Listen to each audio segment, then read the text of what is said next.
Hi, everybody. Welcome tonight to the 28th share that we're doing here tonight with Rabbi Tzvi Gluck from Amudim. Thank you for coming.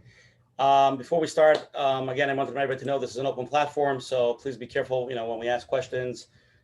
Just remember, not everybody's 613, and just keep that in mind. Another warning I just want to tell everybody before we come in tonight is a very mature topic. We're going to have a very open conversation, Rabbi Gluck. Is that okay? Can we be open tonight? Can we make it real? I don't plan any other way. Okay, so everybody should please be aware of that. So I don't want to hear afterwards, this is a warning. It's a mature program. If you're mature, be on. If not, you shouldn't be on. I first want to start off with thanking everybody for, getting so much amazing feedback. I'll get into that soon. We have a lot of people that come on every week and they post for us. They put on the WhatsApp. They tell their friends about it. And more people are knowing about it and getting to know the program. And it's really growing. I want to first say thank you to everybody who comes on every week, people that let people know about it. It's an unbelievable chesed to help people, and just by telling people and posting it, it's a tremendous thing, and we really want people to know about it and to get to know it. It's a tremendous chesed for so many people. I want to start off again first thanking our advertising sponsors who every week push us on their platforms, the Lakewood Scoop, every week promoting us here in Lakewood, New Jersey. I want to thank Rabbi and Yaniv for putting tremendous energy into our program and promoting it on all the Chazak platforms. Everybody can go to chazak.org, check out all the programs they have. They're amazing people. And a special thank you to Chayla Kaufman and Shmuel Summer from JCN, Jewish Content Network, who does all our digital marketing. And I think they do a pretty good job because you'll see a lot of people will be here soon. So I appreciate that. Next Sunday is a little change of venue. Next Sunday, actually, we're going to have Rabbi Manis Friedman. We're going to be discussing an interesting topic about the comedy of marriage, some tips and shalom bias, and some different outlooks and ideas. And following that, we're going to have Rabbi Ywa Jacobson. And I just spent the whole Shabbos with Rabbi Ywa, so we'll talk about that soon. And let's open up with Coach Menachem and then give it back to me. Okay, welcome everyone. Welcome to Let's Get Real with Coach Menachem. Which number is this? Number 28? Number 20. Can I know? Anyways, before we start, the truth is I haven't really landed from the Shabbaton that we went together by Kesher Nafshi, which was really, really unbelievable. There are no words to describe. We were there for many hours, and I was really blown away of all different types of people. And basically, Hatzad HaShavah, everybody's working on themselves to do the right thing. And let me tell you, I don't know how they do it, and it really can be sometimes murder to really work on yourself, to turn yourself around, do crazy, crazy things that you would never believe you have to. Talking from stories of pain, listening to the stories, to stories of hope. And like Rabbi Glazer mentioned this week, if you let yourself cry, then you'll be able to laugh. If you don't suppress the emotions, to be able to come out and be real. And I want to thank all of you, the listeners. I got to see you live. I got to see you, and thank you very much for coming over, giving the feedback, and mamish from all over the world. Ayit from Yerushalayim tells me he gets up 5 o'clock in the morning to watch the show, which is really, really impressive. Anyways, tonight's topic is a sensitive topic, and it's about abuse and addiction, what to do, and what we need to know. And it's not always so easy to hear. And we are used to, I guess, in many places, not to talk about it and hope for the best. But with a little bit of awareness, we could prevent, and for those who need the help, should be able to get their help. Now, the truth is, with any abuse, there's always that emotional element that can't be seen. You can always shove it over under the rug, and if somebody wants to share, you say, nah, it's not that bad. It's not something that you could see. And those who suffer, especially if you push them away and you don't accept or listen to what they're saying, there's nowhere to go. And I want you to imagine using a funnel. If you want to pour in a lot of water from all the sides, using a funnel so it goes in one place.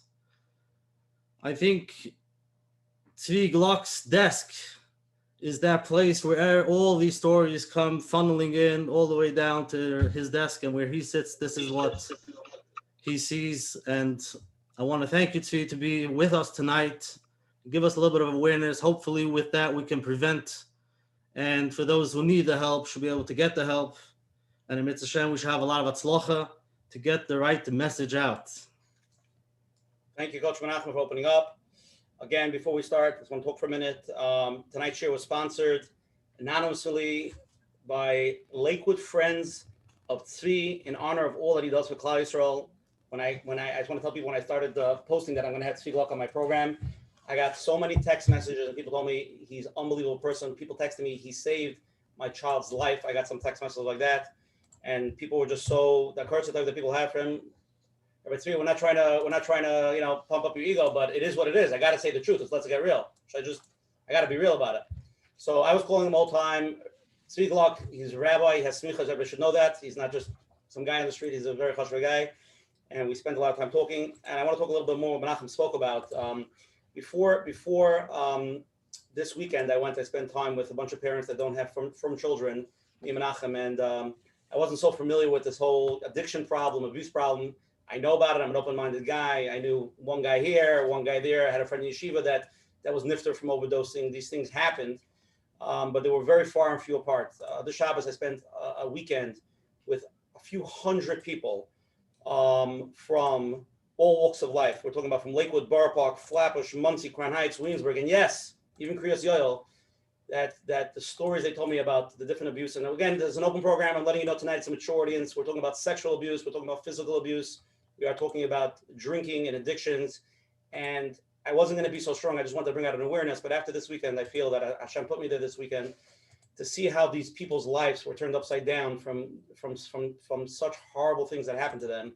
And it was so many hundreds of people, not the few people that we know. So people that are here, that are familiar and have been through some situations themselves with their children, they know what I'm talking about. And from all those people that are like me, and they think it's a far-fetched concept, no, it's really not. And it's really sad and it's really scary. And I think that the fact that Tzvi is coming on tonight, I really want him to give us the chizik to understand what we're dealing with.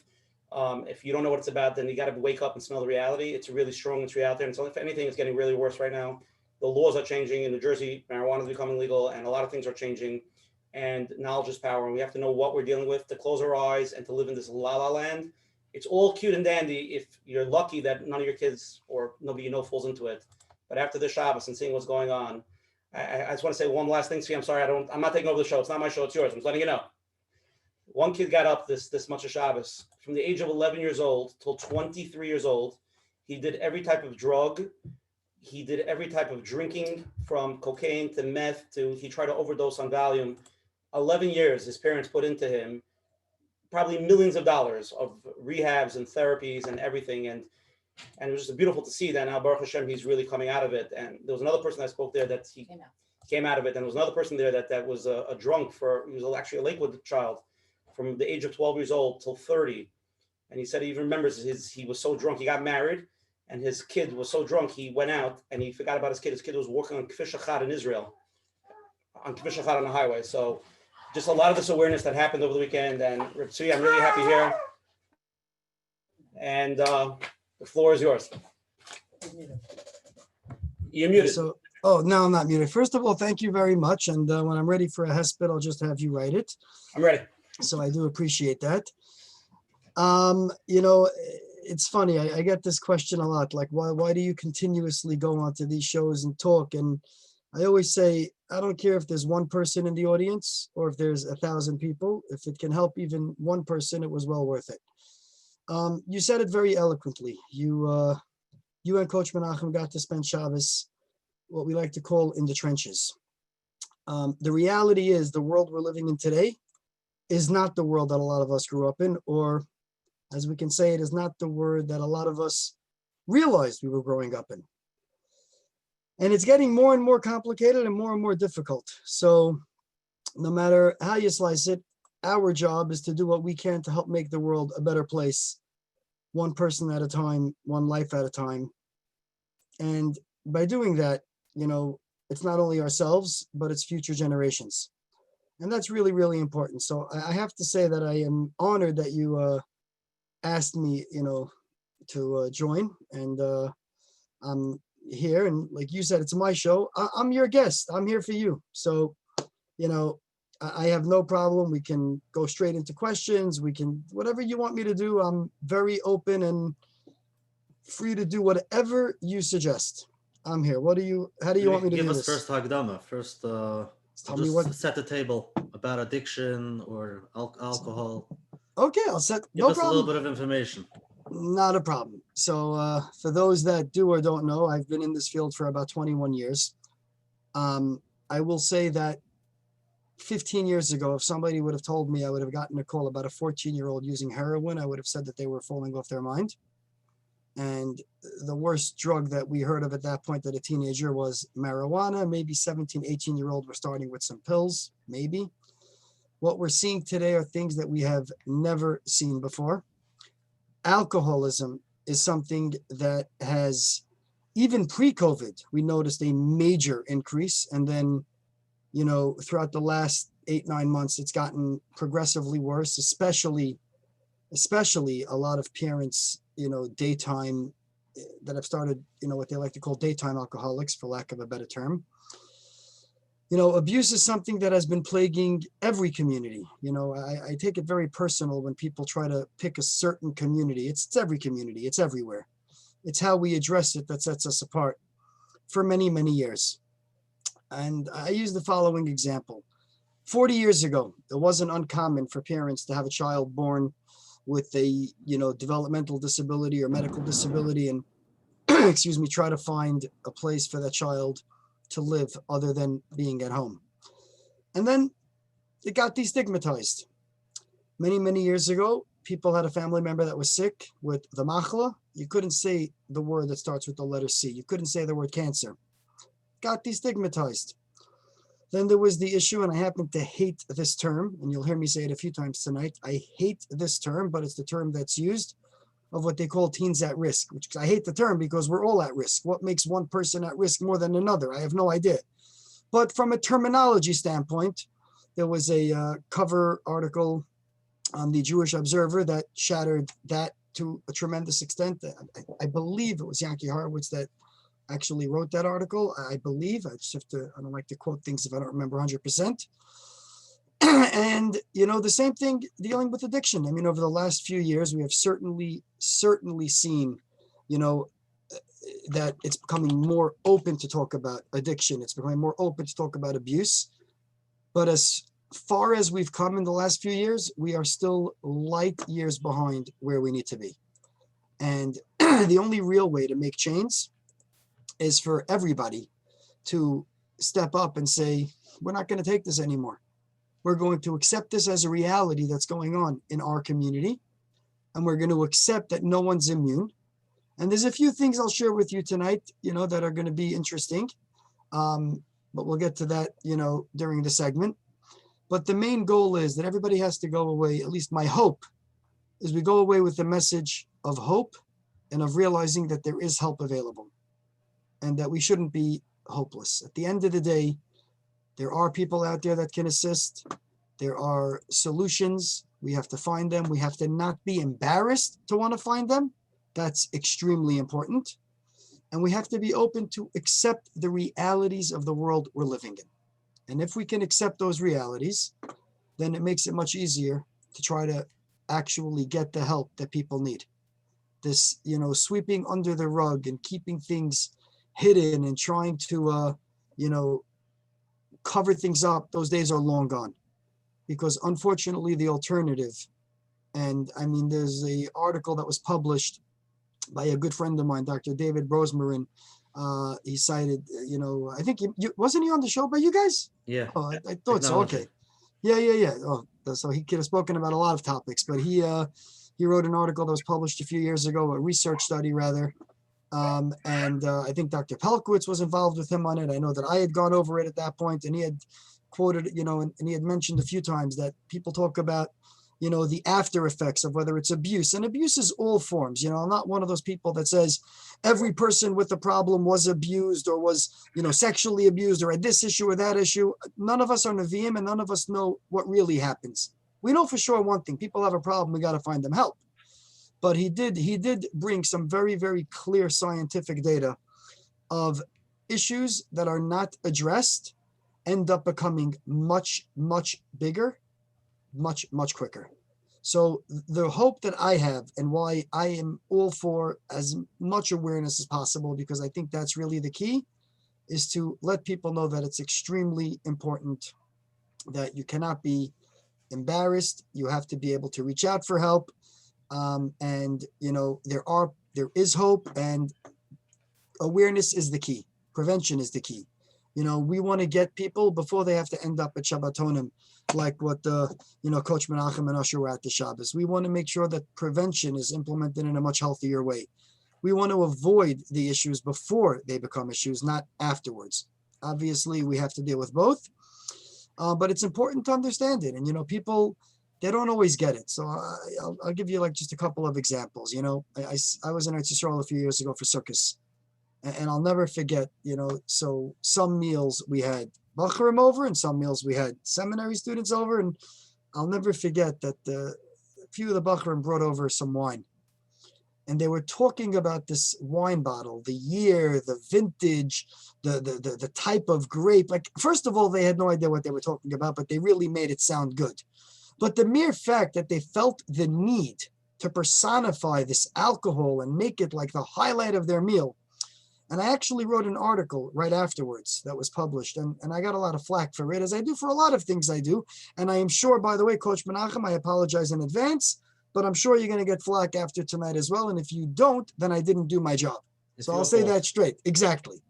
But I wrote an article because I was so taken aback. And then I started going to friends' houses and I started noticing something, and just like an interesting tip that I like to just share. How many people do we know that have a liquor cabinet in their house, or wine in their dining room or living room? Kids come home from yeshiva. What's the first thing they see? The alcohol, right?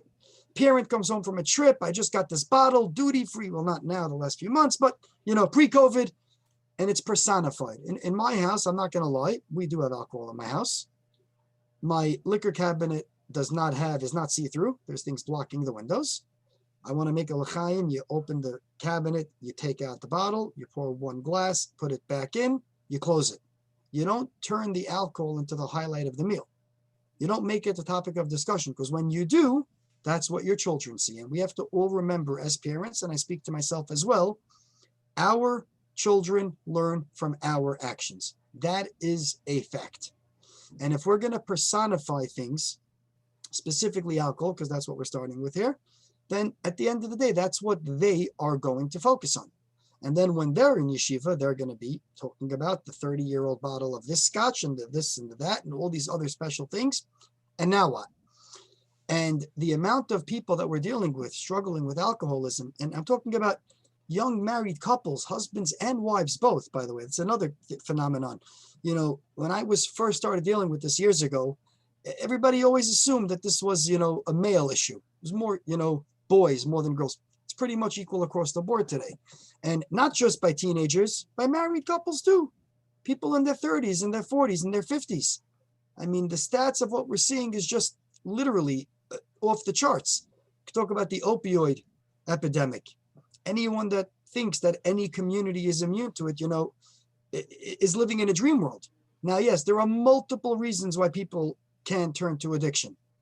And there's some science that will state that some of it will come from how, generally it could be something that, it could be a chemical imbalance. Somebody can be born with it. It could be genetics. There's a lot of different things. Could be from a car accident. Somebody was starting to take painkillers and then got hooked onto it. It could be something that started off smaller to escape some sort of pain, and then it, grew bigger. But I got to tell you, the people that we're dealing with that are addicted to opioids that we have to deal with, whether it's with detox, rehab, treatment, all these other things, no matter how you slice it, I have people that are balabatim, rabbanim of shuls, Rosh Yeshivas. I had a story a few years ago. Rosh Yeshiva needed to go to rehab. It was Nisim V'Neflois that the rehab that he needed to go to, we were able to get him in right before the summer. So the yeshiva thought that he wasn't, because the stigma is so strong that how can I do this? Now, I'm not judging whether he should have gone in the middle of the Zman. I found out about it a week before the Zman ended, so it was perfect. But this is not something that people assume the addict is the guy standing on the street corner holding up the sign that says, vet, I need $1, or something. It could be a person next door, someone in our family, our friends, our relatives, our neighbors in shul, someone that we could look up to. And it doesn't make a person a bad person. The number one thing that I like to say is addiction is a disease, whether it's alcohol, substance abuse, whether it's a process addiction. It is a disease. Nobody wakes up in the morning and says, I want to be an addict. Doesn't happen. And the same way when somebody has diabetes, we make sure to get them treatment. Somebody has a heart condition, we get them treatment. When somebody has an addiction, we have to get them treatment. And that's what it boils down to. If we can accept the fact that this is a disease, it's an illness, and it is something that unfortunately happens, everywhere, all walks of life, Hasidim, Litvish, Misnagid, from, not from, modern, you name it, men, women, older, younger, grandparents, teenagers, doesn't make a difference, then we're able to try to get people the proper help. And on the abuse side of things, I mean, it speaks, unfortunately, it speaks volumes. And we all, unfortunately, ein bayish, ein bay mace. We've all know someone or have heard of someone. And again, you guys were very surprised this past Shabbos. I'm shocked that, you were so honest about how surprised you were. And I'm not saying this to make fun. I'm saying in reality, but unfortunately, no matter how you slice it, abuse destroys. It's murder. People's lives get destroyed. Mendy Klein, Zechrona Livracha, said this by a Torah Masorah convention many, many years ago. And he said that when you kill a child, they're dead. When you abuse a child, they wake up every day and they're dead again. And they're dead again. And they're dead again. And the worst part about it is what we call secondary trauma, which is if somebody, unfortunately, Layalenu, was a victim of abuse, and they didn't get the help that they needed. And then when they finally reach out, instead of getting them the help that they need, we, very often people will say, oh, don't say anything, keep it quiet, don't do anything. And that ends up causing so much more pain and sorrow, even more so than the original abuse, according to many clinicians. And that's called secondary trauma. We have to make sure that if people are reaching out for help, we have to accept that they are asking for this and do what we can to help them. And that's what's extremely important. Ignoring these things does not make it go away. So we have to accept that this is the world we live in. And I'm not saying that I'm happy that it's the world we live in, but this is the world we live in. And based on that, we have to do our part, whether it's awareness, whether it's education, whether it's accepting, whether it's knowing how to speak to our children. People always say to me, well, I don't want to discuss this with my children because if I discuss it with them, then I'm going to bring up the topic. So first thing is, we all know you don't want your kid to learn something on the bus or in camp or in school that they didn't learn from you. But my other answer to that is always, let me ask you a question. Did you teach your kids to look both ways before crossing the street? Or did you say, no, I don't want to teach them that because maybe if I teach them, they might jump out between two cars to test it out and see if that's true. Obviously, we teach our kids to look both ways. We teach our kids how to swim. We do everything that we need to do to teach them. Teaching them about their own safety is just as important. And these are conversations when we, one of the things that we did the event in 2016, I'll never forget, in Lake Terrace-Hall, there was an abuse awareness evening that we had. And one of the ideas that was brought up, and again, this is for a mature audience, so I'm going to, just as a reminder, I said I'll remind these things, so I'm going to remind it, is the question came up is, how do I teach my children how to speak about their body parts? And I said, what's the issue? Like, body parts have names. Teach them the names to their body parts. And someone goes, I said, let me tell you something. Here's how this works. When you teach your child, because he used the example of a front tushy and a back tushy. This was the example that the person used. I said, so let me ask you a question. Some chas v'shalom, a kid comes home and he says, so-and-so went and touched my tushy. You might assume that someone gave him a slap on the, meanwhile, it might have been actual abuse, right? You don't know because you're scared to use the actual names of body parts. And I'll never forget when Shmuel Kamenetsky Stark first reviewed one of the safety programs that Debbie Fox put out, Safety Kid.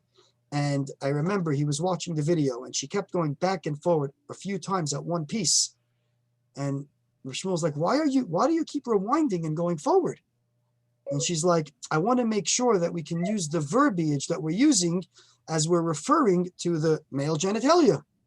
And he says, what else should you be calling it? So again, these are like those types of things where if we don't teach our kids properly and we don't make them comfortable with things, then we automatically from a young age make it unacceptable. And if we're starting off making it unacceptable, they won't feel comfortable to come to us if there's a problem, chas v'shalom. And the number one thing as parents is we want our children to feel comfortable to come to us if there's a problem. That's the number one thing. I have to just take a minute over here because I see that my shviger just joined. So thank you. Now I really have to behave. Oh, am I in trouble? Anyway, but I'm going to remind this again, that children that are abused are murdered. That's what it boils down to. So we need to do our part to make sure that they don't have to live a life of death for their entire life, and give them the chance to be able to thrive and survive.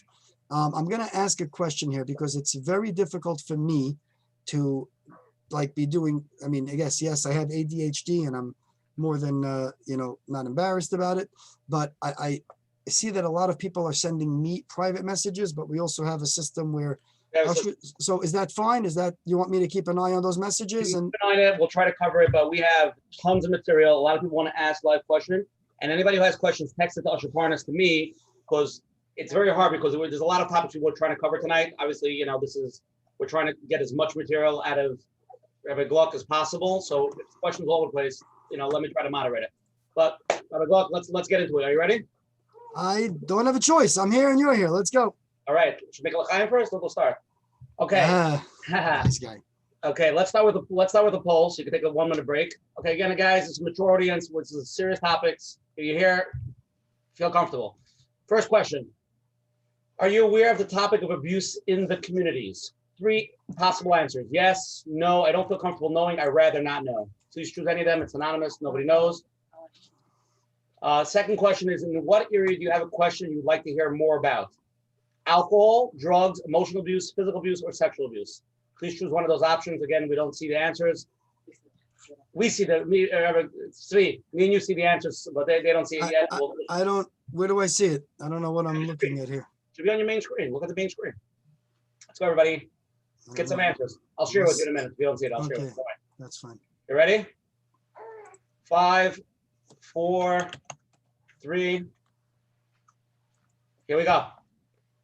I'm going to share the results. So you can see now? Are you aware of the topic of the abuse in our community? Oh, it's hiding behind the camera here. Okay. Yeah, let's not hide it. No, I couldn't see the. It's very shocking to see the numbers, actually. I'm a little bit shocked over here. 84% of people are aware of the topic of abuse in the community. So it seems like most people here are pretty knowledgeable, which is great. We're not dealing with people that are shocked by this. 14%, they say no, they're not aware of any abuse in the community, and 2% don't feel comfortable. Second question: what area do you have a question you'd like to hear more about? 11% is alcohol. 12% is drugs. The winner by far is emotional abuse, 39%. Physical abuse is 2%. And I would say tied for first place is sexual abuse, 37%.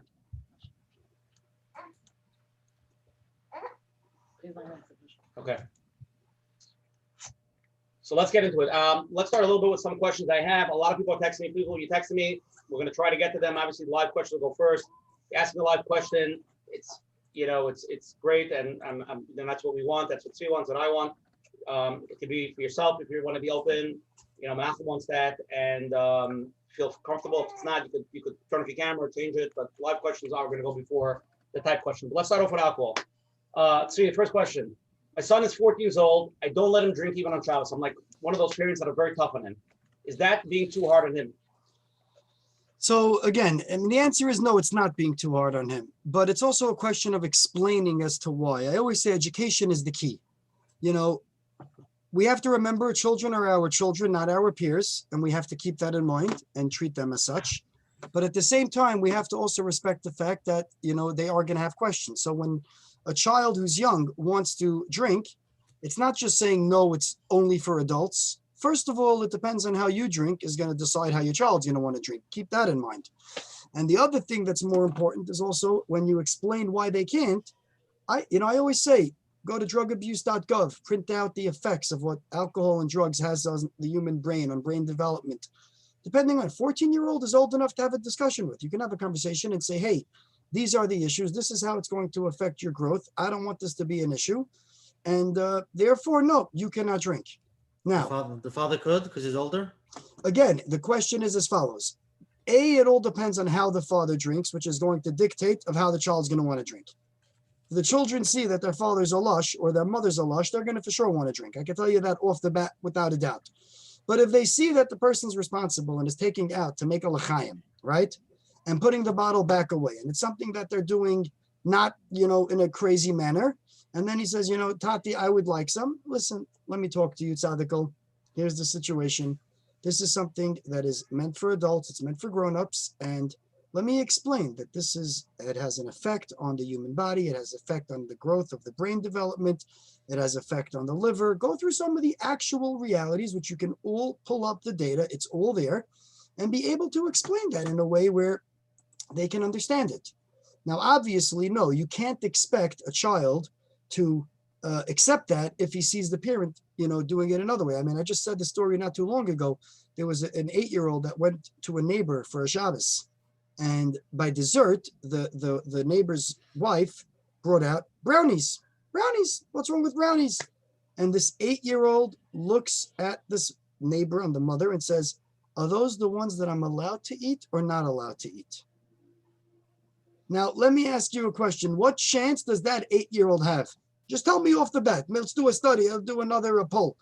What chance does that 8-year-old? I can tell you none. Because if they're asking that question, that means off the bat, they know that there's the brownies I could eat, I can't eat. What does that mean? Obviously it means it's lace brownies, marijuana, or other substances. So again, the answer is children should not be drinking alcohol, period, end of story. But it has to be explained to them. And if they see that their parents are doing it, you can't expect them not to either. It sounds like this child had a conversation with their parents, and now they know there are some brownies they could have and some brownies they can't.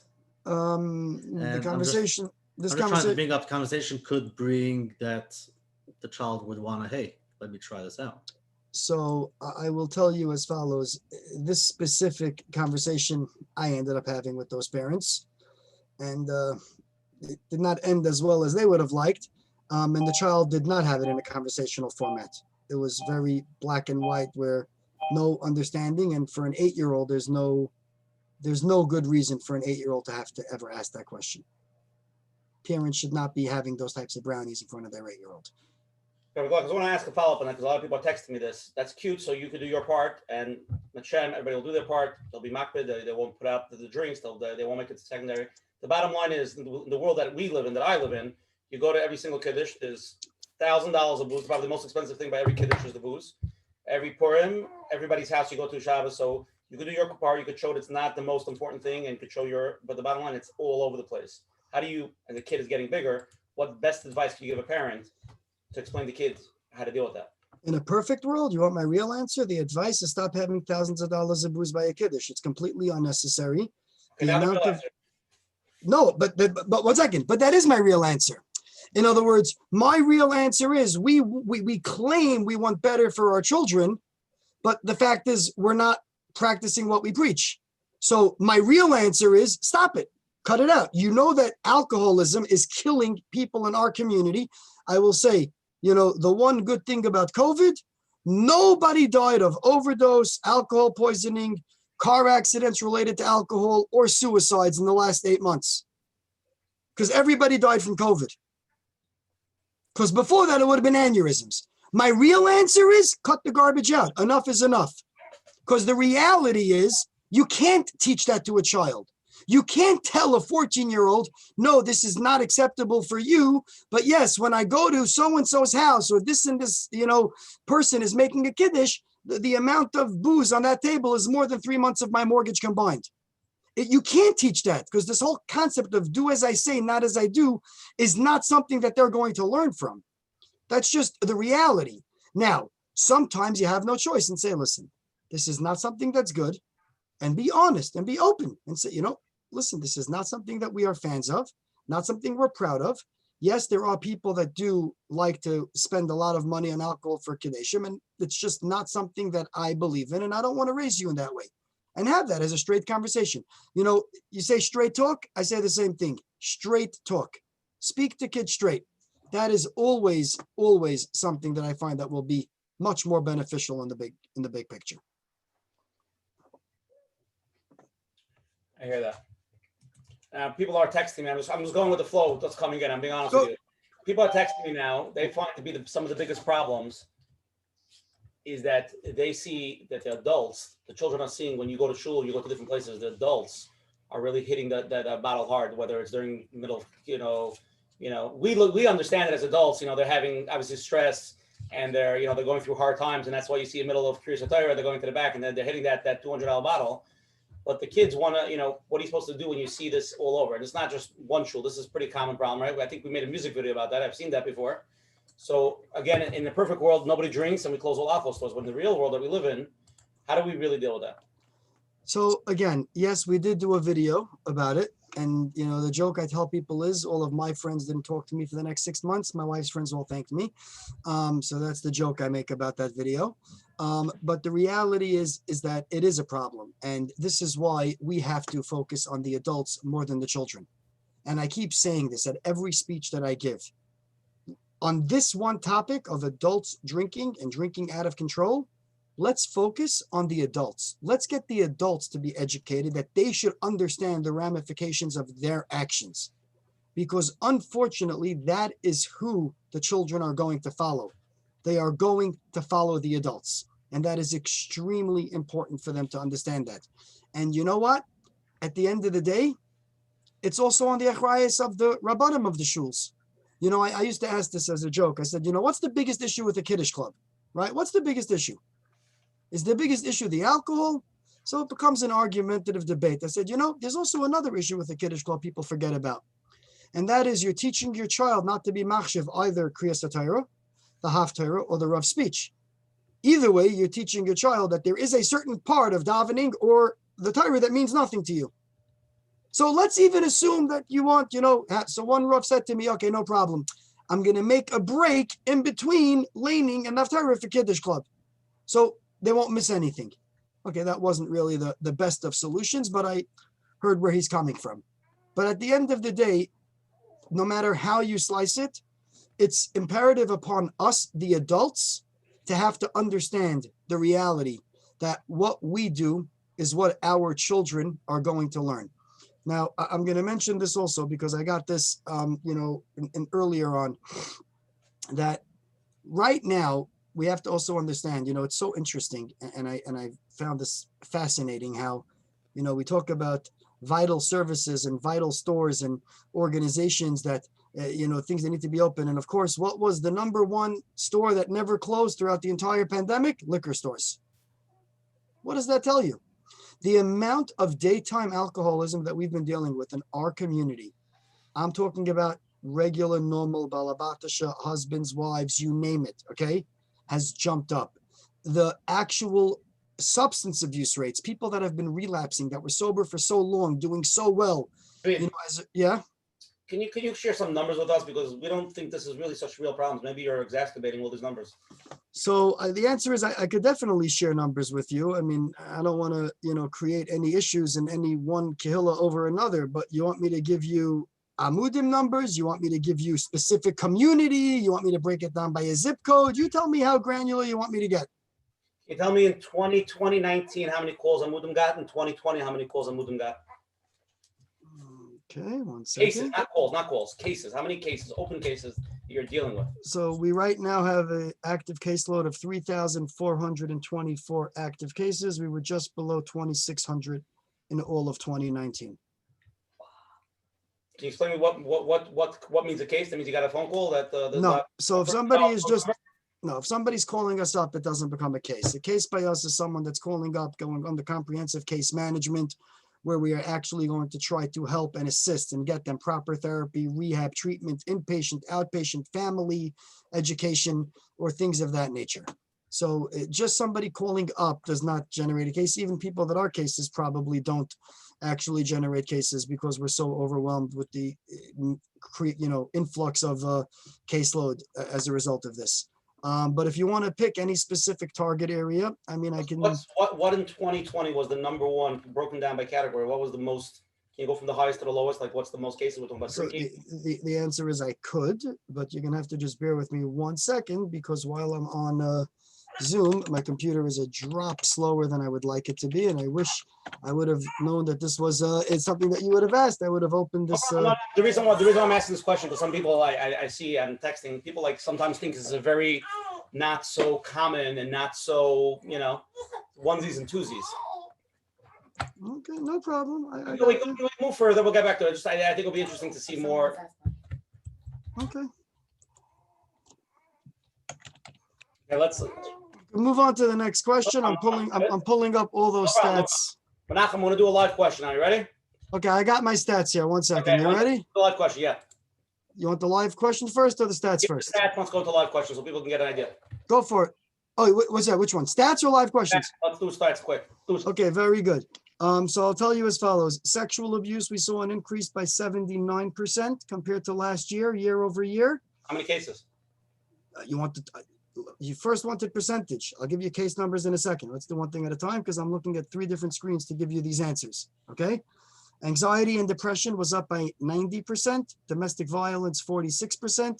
Suicidal ideation, 38%. Mental health in general, 74%. PTSD, 44%. Eating disorders, 43%. Sex addiction, 40%. Alcohol and substance abuse, 42%. So that's comparative to the previous year. Actual numbers you want. Hold on a second. I want to know if you should buy stock. So sexual abuse, the highest number to sexual abuse is 2,328 of our active cases this year were primarily sexual abuse. Street drug addiction was 944. Alcohol addiction was 648. Prescription drug addiction was 644. And then it goes down to anxiety, depression, child abuse, spousal abuse was 379. So the numbers Let's keep go. on. Okay. First live question. Let's go. You're on. Thank you so much, Tzvi. We're big fans of what you do and much continued hatzlach on your Avodas HaKodesh. This is a question as an adult sibling of somebody who's a teenager who seems to be struggling with alcoholism right now. And obviously as an adult sibling, we don't have control. We don't make the decisions in the house. What can we do just to support? So the first thing I say is, number one, always show the sibling that you love him or her and care for him or her. And if there's anything that he or she needs, they can always feel comfortable to come to you. Number two is that while very often the person who needs the help, especially with alcohol or substance abuse, is not ready to actually get the help, it is highly encouraged for the loved ones, for those around the person, to join an Al-Anon meeting. You and your sibling should go, even though it's not the spouse of, but it's other affected individuals. So you'll hear from others who are in the same situation, who have a loved one that is also struggling, and be able to get some of the component from them and be able to use that and hopefully help your sibling get the help that your sibling needs. So the number one thing is never close the door on the sibling. They should always know there's someplace for them to go. And the second thing is get the tools that you and your siblings can use. And obviously, if there are a way to get the parents involved, I notice that you didn't mention them in the question, but I'll say that as well. Very often, creating a wholesome environment, taking a 30,000-foot view, putting together a solid support structure for the person who needs help is going to be the key. So if that means that we have to get the parents, or we have to get the siblings, or we have to get other affected individuals to get a better understanding of the addiction, get them to go to Al-Anon meetings, let them meet other people who have been through this, that can be a certain way that can definitely help in any way that we can do. So I think that this is really, something that, and again, there's plenty of, whether it's organizations, private therapists, or whatever, to reach out to. I'm not a fan of the line that people often use that says, if the person doesn't want help, you can't help them. I don't like that line. The person doesn't want help, you help everybody around that person. And by helping everybody around that person, you can end up helping the person as well. Thank you. Are Perfect. there Jewish Al-Anon meetings? So the answer is there are, and there are AA meetings, Al-Anon meetings. There's all different fellowship meetings, whether it's for gambling, sex addiction, alcohol, substance abuse, open fellowships in all communities. And they are all, by definition, anonymous. That's why it's called Alcoholics and Narcotics Anonymous. And there are plenty in every community. And there are also a lot of people who, will call us up and say, can you find me, an AA meeting or an Al-Anon meeting outside of the Frum community or not where we are? And we'll try to help with that as well. But first of all, you can go onto the websites, the actual Al-Anon website, you'll find it. And if not, reach out. There are plenty of meetings, and somebody just texted me privately. Do we send to Al-Anon? I think I just answered that question. Yes, absolutely. We're big fans of fellowships and of people getting support, from peers. Peer-to-peer support is a very strong thing, both for the person who is an addict, who needs to be in recovery, and for their loved ones. Okay, what is your advice for parents whose child just came home and told them that they were abused? So first of all, for the parent whose child told them, I start off by saying Ashrecha, because that means your child felt comfortable enough to tell you. So that's already a huge step in the right direction. Okay. Usually what happens, they come home and Usually shut it's, I will tell you, more than 50% of our clients that are victims of childhood sexual abuse are above the age of 35. You want me to repeat that again? More than 50% of people that are reaching out for help that were victims of childhood sexual abuse are above the age of 35. is that current or something that happened a while ago? No, they were victims of childhood sexual abuse. They were younger, and now they are very often, they're married and have children that are around the same age that they were when they were abused. That might be a trigger, or there might be something else that's coming out. But these are things, which is why I mentioned that it's murder. These people have been living with this for years. But so let's preface number one, to the parents who the child actually says it, God bless you, because that means you did something right. Okay. As far as how to react. So number one, don't lose your cool or go crazy. You got to remember that, like we talk about everything in life, first impressions, you can never change your first impression. The same thing here. However, that first reaction is to the child is going to be the strongest feeling that child will have. So be proud of your child. Thank you for telling me. I love you. We're going to help you with this, and then get professional help. That is the key. Parents should not try to become detectives, investigators, start asking questions. First of all, especially with children, the proper therapists know how to ask the questions in a healthy manner, not in an unhealthy manner. There's a difference between forensic line of questioning, open-ended questioning, closed-ended questioning, what will potentially get to the truth, won't get to the truth, or things of that, that nature. So at the end of the day, however you react first is what the child will keep with them forever. That will be the deciding factor on proper treatment, being able to help. Now, the good thing is that when the children are younger, and again, it's sad and nobody should ever be through this, but it's the reality of the world we live in, proper early intervention and early help usually has a much healthier outcome, and they don't need therapy nearly as long as people that harbor it for a very, very long time. So number one, don't let your emotions get to you as a parent. And number two, get the proper direction. And I'm going to say this very, very carefully. Okay, not so carefully. Not from a Rav, not from an Askin, not from somebody who knows somebody, from a professional, a licensed mental health professional who is preferably trauma trained. Okay, that is the reality. Because unfortunately, the scary word that I hear all the time is, well, I can't go to a licensed professional because they're a mandated reporter. Okay, I hear that. Well, guess what? If they're a mandated reporter and they report and it turns out to not be true, so then, okay, maybe the child needs help for making up a story. If it turns out to yes be true, then so be it. Either which way, at what point do we juggle of what are we doing about our children's lives versus not? How many more people do we have to bury that were victims of childhood sexual abuse, whether it's from suicides, overdoses, or God knows what else at young ages, and all because, oh, we didn't want to do anything because we were scared of A, B, C, and D.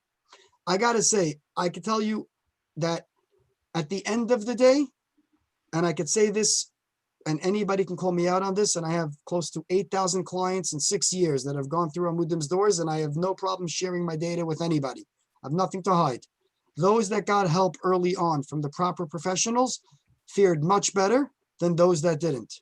Those that didn't suffered secondary trauma and had to live with it for a very, very long time. And unfortunately, very often the results were not good at all. And the amount of people that we're dealing with now, and I'll just give you just one example, okay? Anybody, I don't know if we could can we do a poll while we're on, or you can't set up a new poll? Sure, no, let's do it.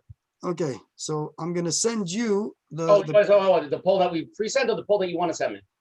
no, I want to send you a poll right now. Is that possible or it's not possible? Together. Like you could send to me, I'll put it together while my assistant on the side will help me. And we'll try to put it together. But we have that other poll, don't forget. I know.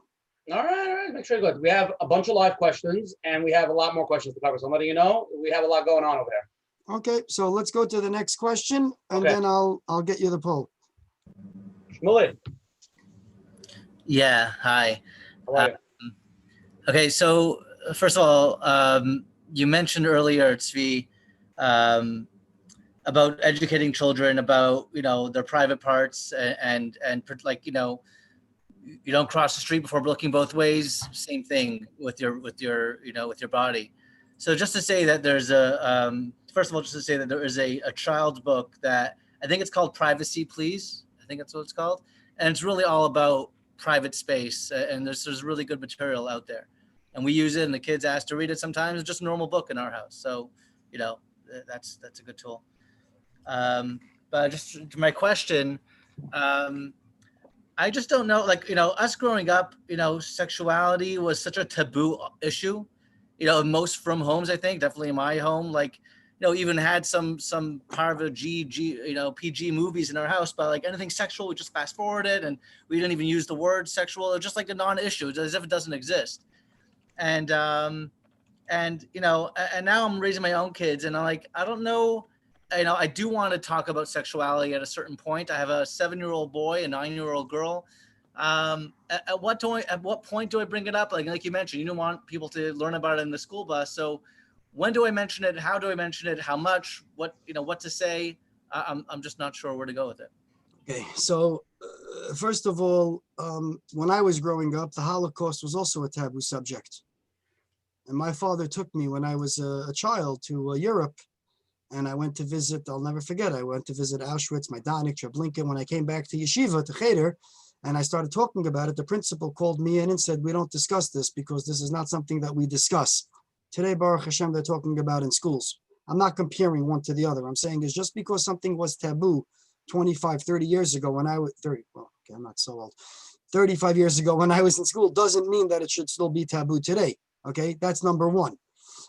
Number two is, as soon as your child knows the difference between a boy and a girl is when you start teaching them what they need to know, which basically means when they're 4 or 5 years old is when you start. Now, it doesn't mean that at 4 or 5 years old, you're going to start having this conversation with them, about the birds and the bees. I'm not jumping there. There's age appropriate material. There's age appropriate books. You mentioned one. There's another amazing book called Uncle Willie Tickles, which actually has nothing about sexuality in the book at all. It's really just about private space in a healthy manner. So the way I say it is, you teach them as soon as they're old enough to understand, and not in a scary way. I always say, you got to be smart. Every child needs to be taught, to their own level, and you need to know your own children. That's also very, very important. I don't know your children. I know my children. I hope I know my children. But at the end of the day, as soon as they're old enough to understand is when you start the discussion. And then once the discussion starts, then you're able to get to the next level. And, if they start asking more questions, you have two choices. First of all, there's nothing wrong with telling a child in anything, I don't know the answer to this question. I will get back to you. There's nothing wrong with saying that. And then you find the right answer. You speak to a professional, you find something that you should read of how to talk to children. The worst thing to do is to make something up just to try to make a child, as if you fulfilled their need. You don't have to know everything. I don't have the answer right now. I will try to find it for you. So that's that. As soon as they're old enough to know the difference is the age that you start the conversation. Obviously, it has to be age appropriate. You got to be smart about it. And I will tell you, the highest percentage of cases that we deal with are, incest among siblings. It's the highest percentage of cases of people under the age of 15 that we're dealing with. Whether it's older brothers, younger sisters, brothers, sisters, sisters, that's the highest percentage. Something that, we need to understand. Now, if people would have these conversations, we wouldn't have all those cases, right? And we see the numbers, we see what's coming in, we know what we're seeing. So it's really important to have these conversations. Okay, let's go to the next live question. Ready? AB. Yes, Shalom Ubrach, how are you? Aleichem shalom. First of all, thank you, Rav Asher and Menachem, for this amazing weekly share. People have come over to me regarding marijuana and have told me it's not that bad, it's not addicting, it doesn't cause problems, you could drive, it doesn't impair you. And it's not a gateway drug. How do you respond to something like that? So it's a very tricky question, and I'll tell you why. Okay, I'll tell you as follows.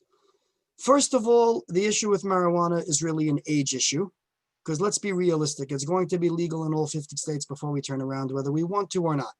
So we have to accept the reality that it's here and it's here to stay. Okay, now, just because something is legal doesn't mean it's good. Okay, so based on that, alcohol is not good, it's legal. So first of all, we have to understand that the human brain doesn't fully develop till the age of 25. Some scientists will say 23. Everybody agrees before 23 for sure.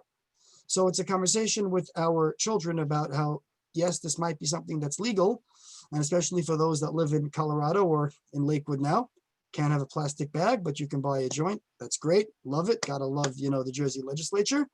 That being said, have the discussion with them based on what the actual effects of marijuana are, number one. Number two is bring up statistics from the Colorado Department of Highway Safety that speaks about the huge increase of car accident-related deaths after marijuana became legal.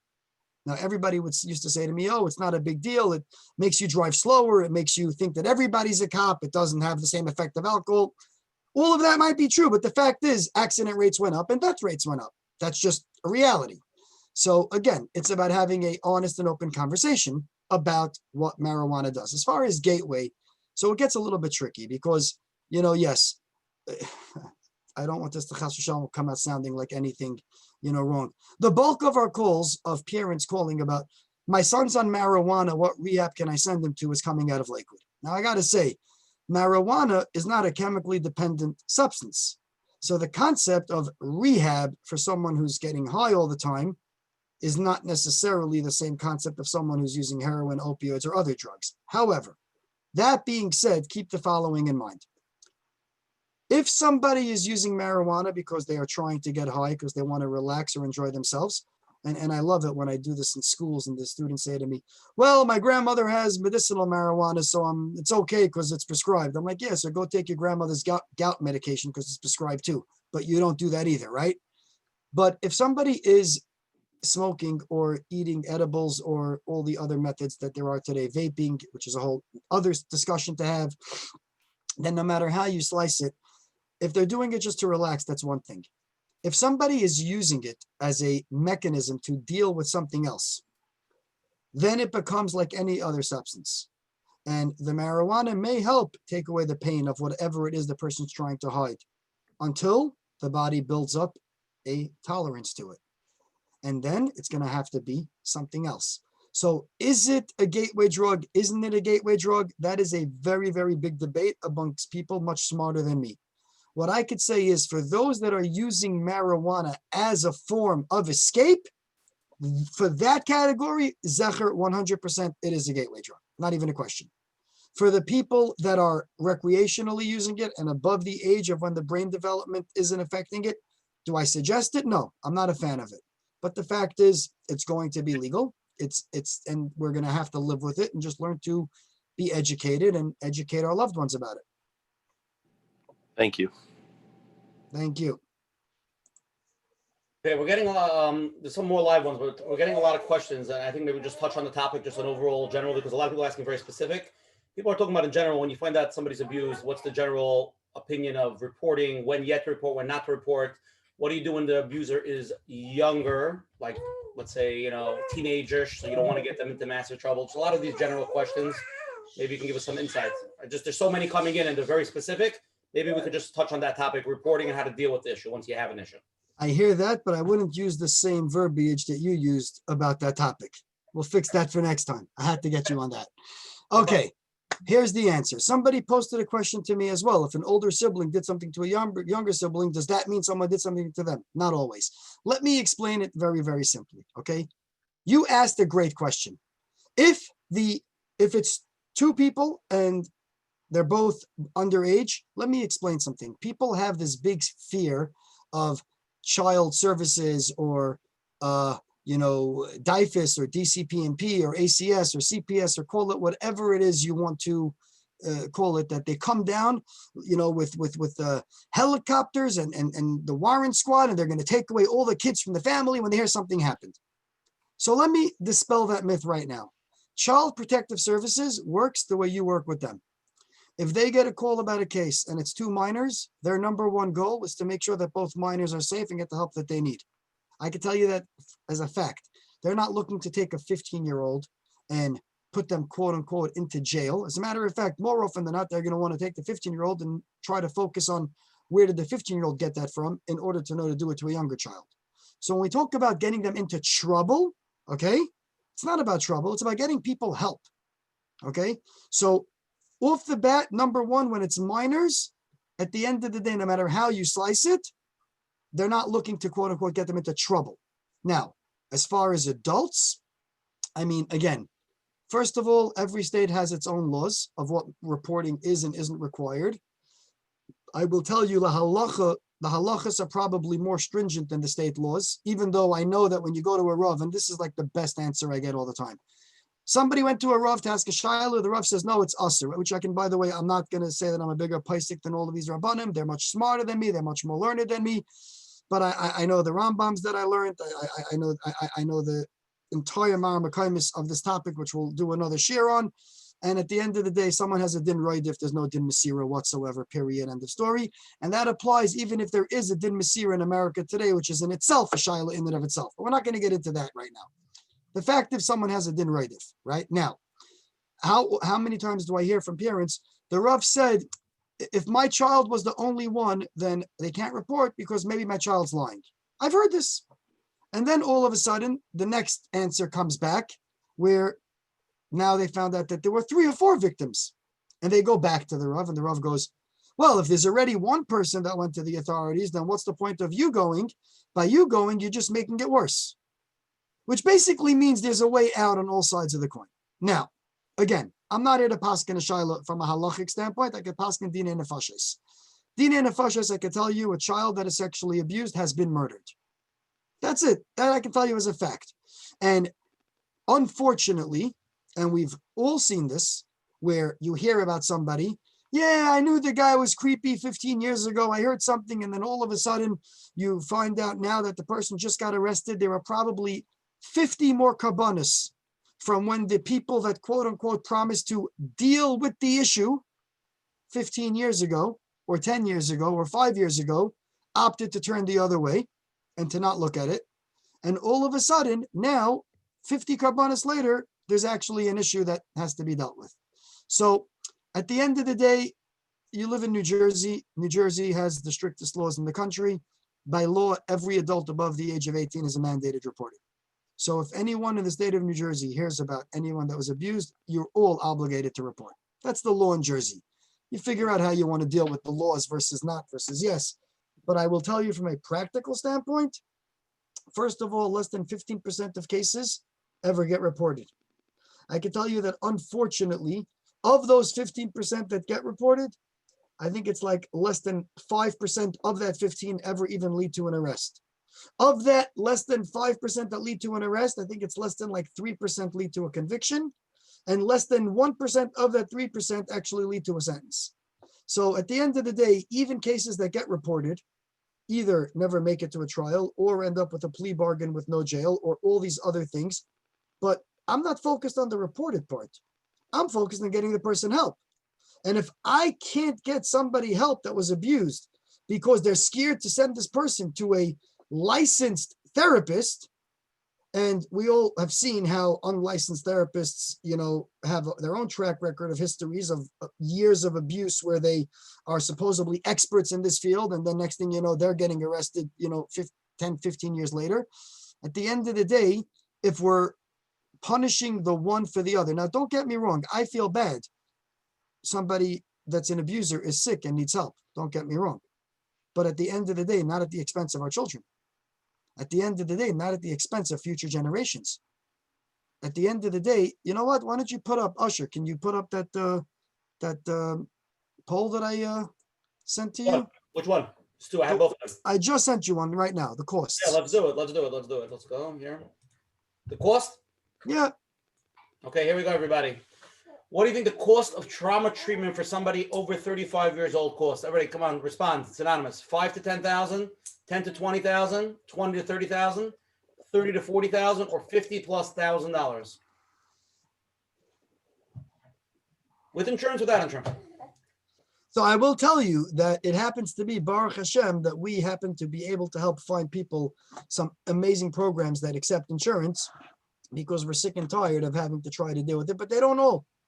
That's the problem. They don't know. Let's end the poll. I think everybody's on target here. I think everybody's pretty much on target. I think everybody's on. Let's just Okay. share it. Bottom line, everybody knows the cost. How much money does it cost? So you're talking about anywhere between $50,000 to $120,000 when people are already at that age for the amount of treatment that they need, inpatient treatment, family treatment, workshops, you name it.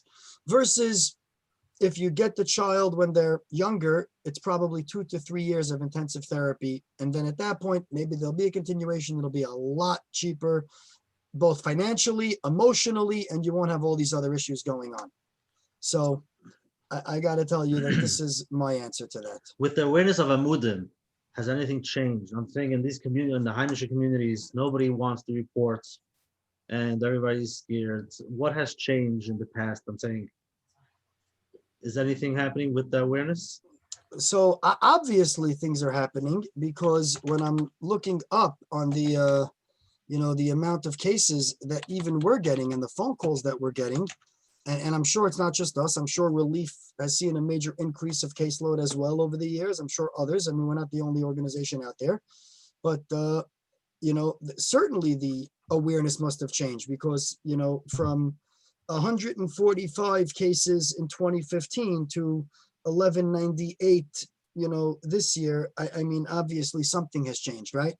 So by definition, people are talking about it. I hear from people all the time that they're more open with their children about it. I give the following answer. We're definitely light years ahead of where we were 5 years ago, but we're definitely still have light years to go to get to where we need to get to. Hi, Ruvain. And what can we do so it goes a little faster to help? Exactly what you're doing. This is what I say. Awareness, bringing us on, bringing the topic out, not making this a taboo subject, and making sure that people know that if someone does have help, they need to get the proper help. There's help available. Someone needs it, there's help available. People don't have to be ashamed or embarrassed to be able to get the proper help. So they call It's there. Amudim direct, they go Amudim first, they go to the People- Rabbanim. Where do they go? The Askanim? Go to professionals. This is my philosophy. Go to a professional, whether it's Amudim, whether it's Relief, whether it's a private therapist that go to a professional. I'm not here to sell Amudim. I say this, if we were an investment firm, our investors would be thrilled with our numbers, but we're an organization and we got to rely on funding. So, but I'm not. If anyone needs our help, of course they can call us. But the reality is, just seek a professional advice. Don't get me wrong. If you come to Amudim and you want us to discuss it with your Rav, of course we'll discuss it with your Rav. We're not here to negate Das Torah, but we'll educate them in the process, as opposed to getting a blanket answer that's just going to be thrown out. And I'm sure you guys saw this over Shabbos yourself. How many parents did you meet over the weekend that the first 3 or 4 lines of defense by going to Rabbanim and Askanim did not do the trick for what they needed. Not gonna They answer, hope. I'm sorry? not gonna answer that question. Now, somebody wrote a question here about improvement. So let me say as follows. First of all, there's some amazing educational programs out there available coming soon to a school near you. Torah Masorah just endorsed an entire program project, that is run by people that we're very close to. Hopefully, within the next few months, it'll be rolling out into different yeshivas. Nothing to do with sex or alcohol. It's more on a totally different way of living and scientifically evidence-based to really reduce these numbers and these rates. Our goal is to reduce what we're dealing with, not to continue what we're dealing with. So, that's that. But until then, it's about awareness and just letting people know this is the reality and don't be embarrassed. And these things happen and we got to do our part to help those who need it. Okay, let's I'm trying to navigate because we're getting questions from both sides. I'm gonna go back to that, but let's get into a little bit of physical abuse, okay? First, we'll talk about children physical abuse and also spousal physical abuse.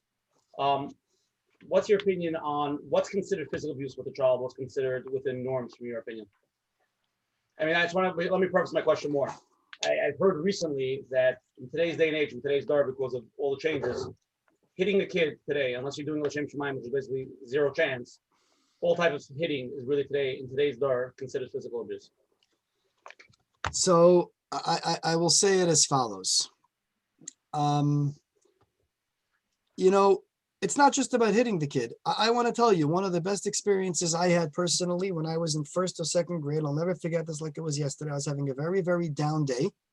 And the pre-1A Rebbe then, who wasn't my Rebbe anymore, was Rabbi Official Schachter. And I'll never forget that he put his arm around me and said, Tzadikul, what's wrong? And we took a little walk around the block and I felt a million times better. And today you can't do that anymore. And that's the sad reality. But the fact is you can't do that anymore today. It's not just about hitting.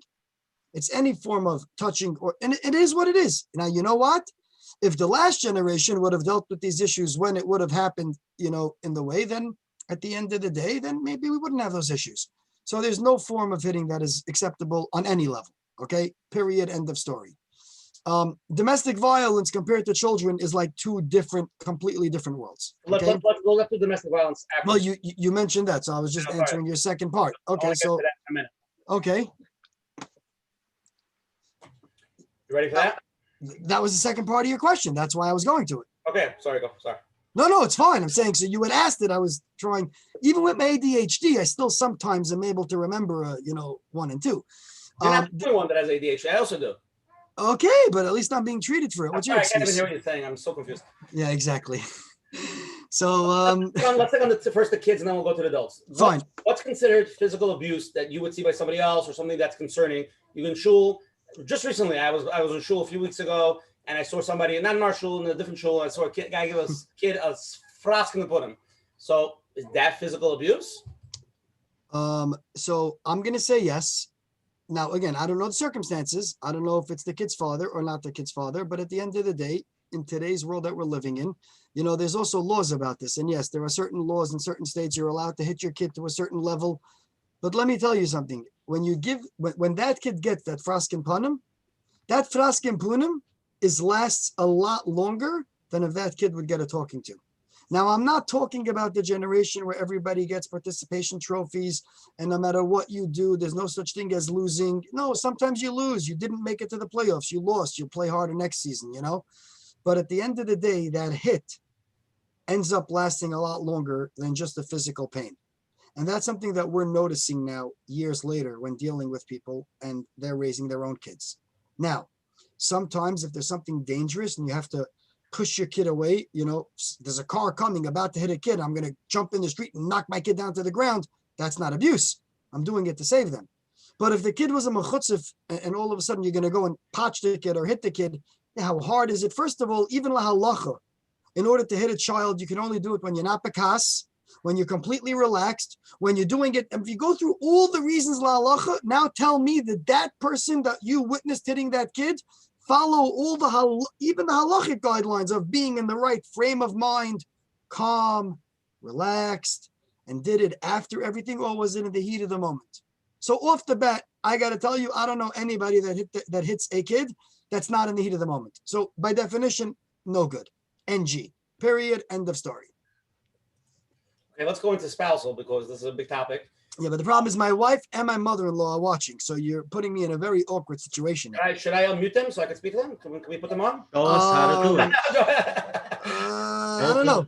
Open discussion. So I will tell you, it is a little bit scary. The cases on spousal abuse, domestic violence. Before you go there, I just want to understand. Can you give us a little bit?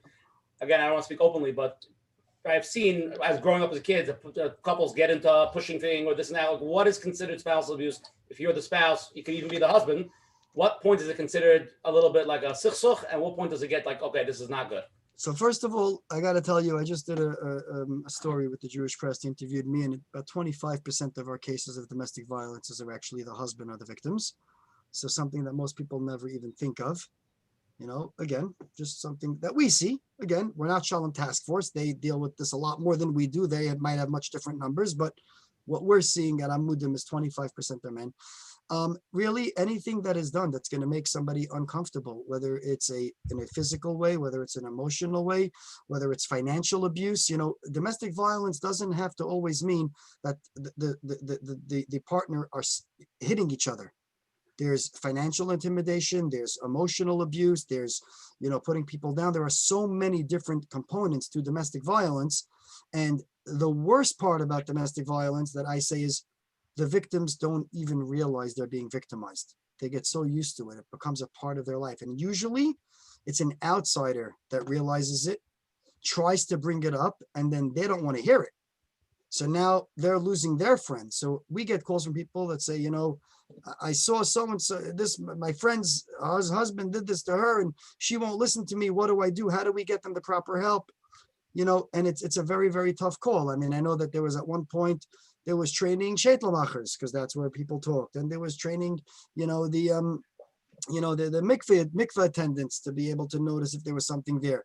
I think it's got to go a couple of steps, you know, before that. I think we got to do real focus training on college teachers and chassan teachers and teach them about all these different topics so that going into a marriage, really it should start in high school, but get the high schools to let that in, you know, it's a whole separate discussion. But at the very least, it should be the college teachers or the chassan teachers. I'll repeat that again. It should really be starting in high schools. But anyway, but where we could teach about, you know, true relationships and what that means. And I got to say that in a, you know, that the hardest part is when the victim does not realize they're being a victim. And by the time they find out the pain and suffering that they've gone through, and then the children go through, because, you know, this is like the secondary, you know, we talk about secondary trauma. So now you have the secondary trauma here. The children see this. So either this is what they learned from, and now that's how they're going to act when they get older, or it leads to a divorce. And now the children become the pawns in the divorce because everybody always fights for the kids. I've never met a couple that didn't fight for the kids. I could say it's a guaranteed way to keep Amudim in business, keep fighting for the kids. And we don't want your business. So stop it already. Do what's right for the kids. Okay. Stop fighting for the kids. It's baloney. But at the end of the day, that's the real issue with domestic violence. And, you know, a lot of times there's things that bring it out and exacerbate the situation. And a lot of times I will tell you, people that are caught early on enough, and I will say this, you know, we have an office in Eretz Yisrael that deals with yeshiva students, seminary girls, and the young couples that are living there. I will tell you, we have a lot of cases. There's one Rav in Muncie who has said this to us a bunch of times already, that he deals a lot with what they do. He's you know, runs a Bezdin, deals a lot with Gittin. And he says to me all the time that we've saved plenty of marriages. Why? Because we're able to get them the proper help early on when it was noticed. And by the way, I will say something else. Now, this is going to sound a little bit crazy, but I'm going to say it also. Very often, the abusive party in a domestic violence relationship may not even realize how abusive they are. I'm not defending it. I want to be very clear. I am not defending the actions at all. But they may not even realize what they're doing or the effect that it's having on the other party. So it's about proper training, proper education, the same like everything else. The earlier we train, the earlier we educate, the less of these issues we're going to have to deal with. I'm getting a few texts here, and I think it's a very important topic. I didn't even think about it, but I see like 3-4 of these texts. People are saying, and I happen to have experience with this from somebody I know, that they start feeling depression, they start feeling all these different feelings as they start getting older. And then what happens is they go to the therapist, and the therapist starts sitting down with them and saying, how do you feel? What's bothering you? And they start going into their past, and they make up, I don't know the right word how to say it, but you know what I'm saying. They start making believe that they had certain memories or things that happened. In reality, it didn't happen, or they're creating those memories. Have you ever had such cases? Are you familiar with what I'm talking about? Are you saying that as a fact? Like that if somebody who's 35 years old and is now suffering from depression, who's now going to a therapist, is going to start making up stories?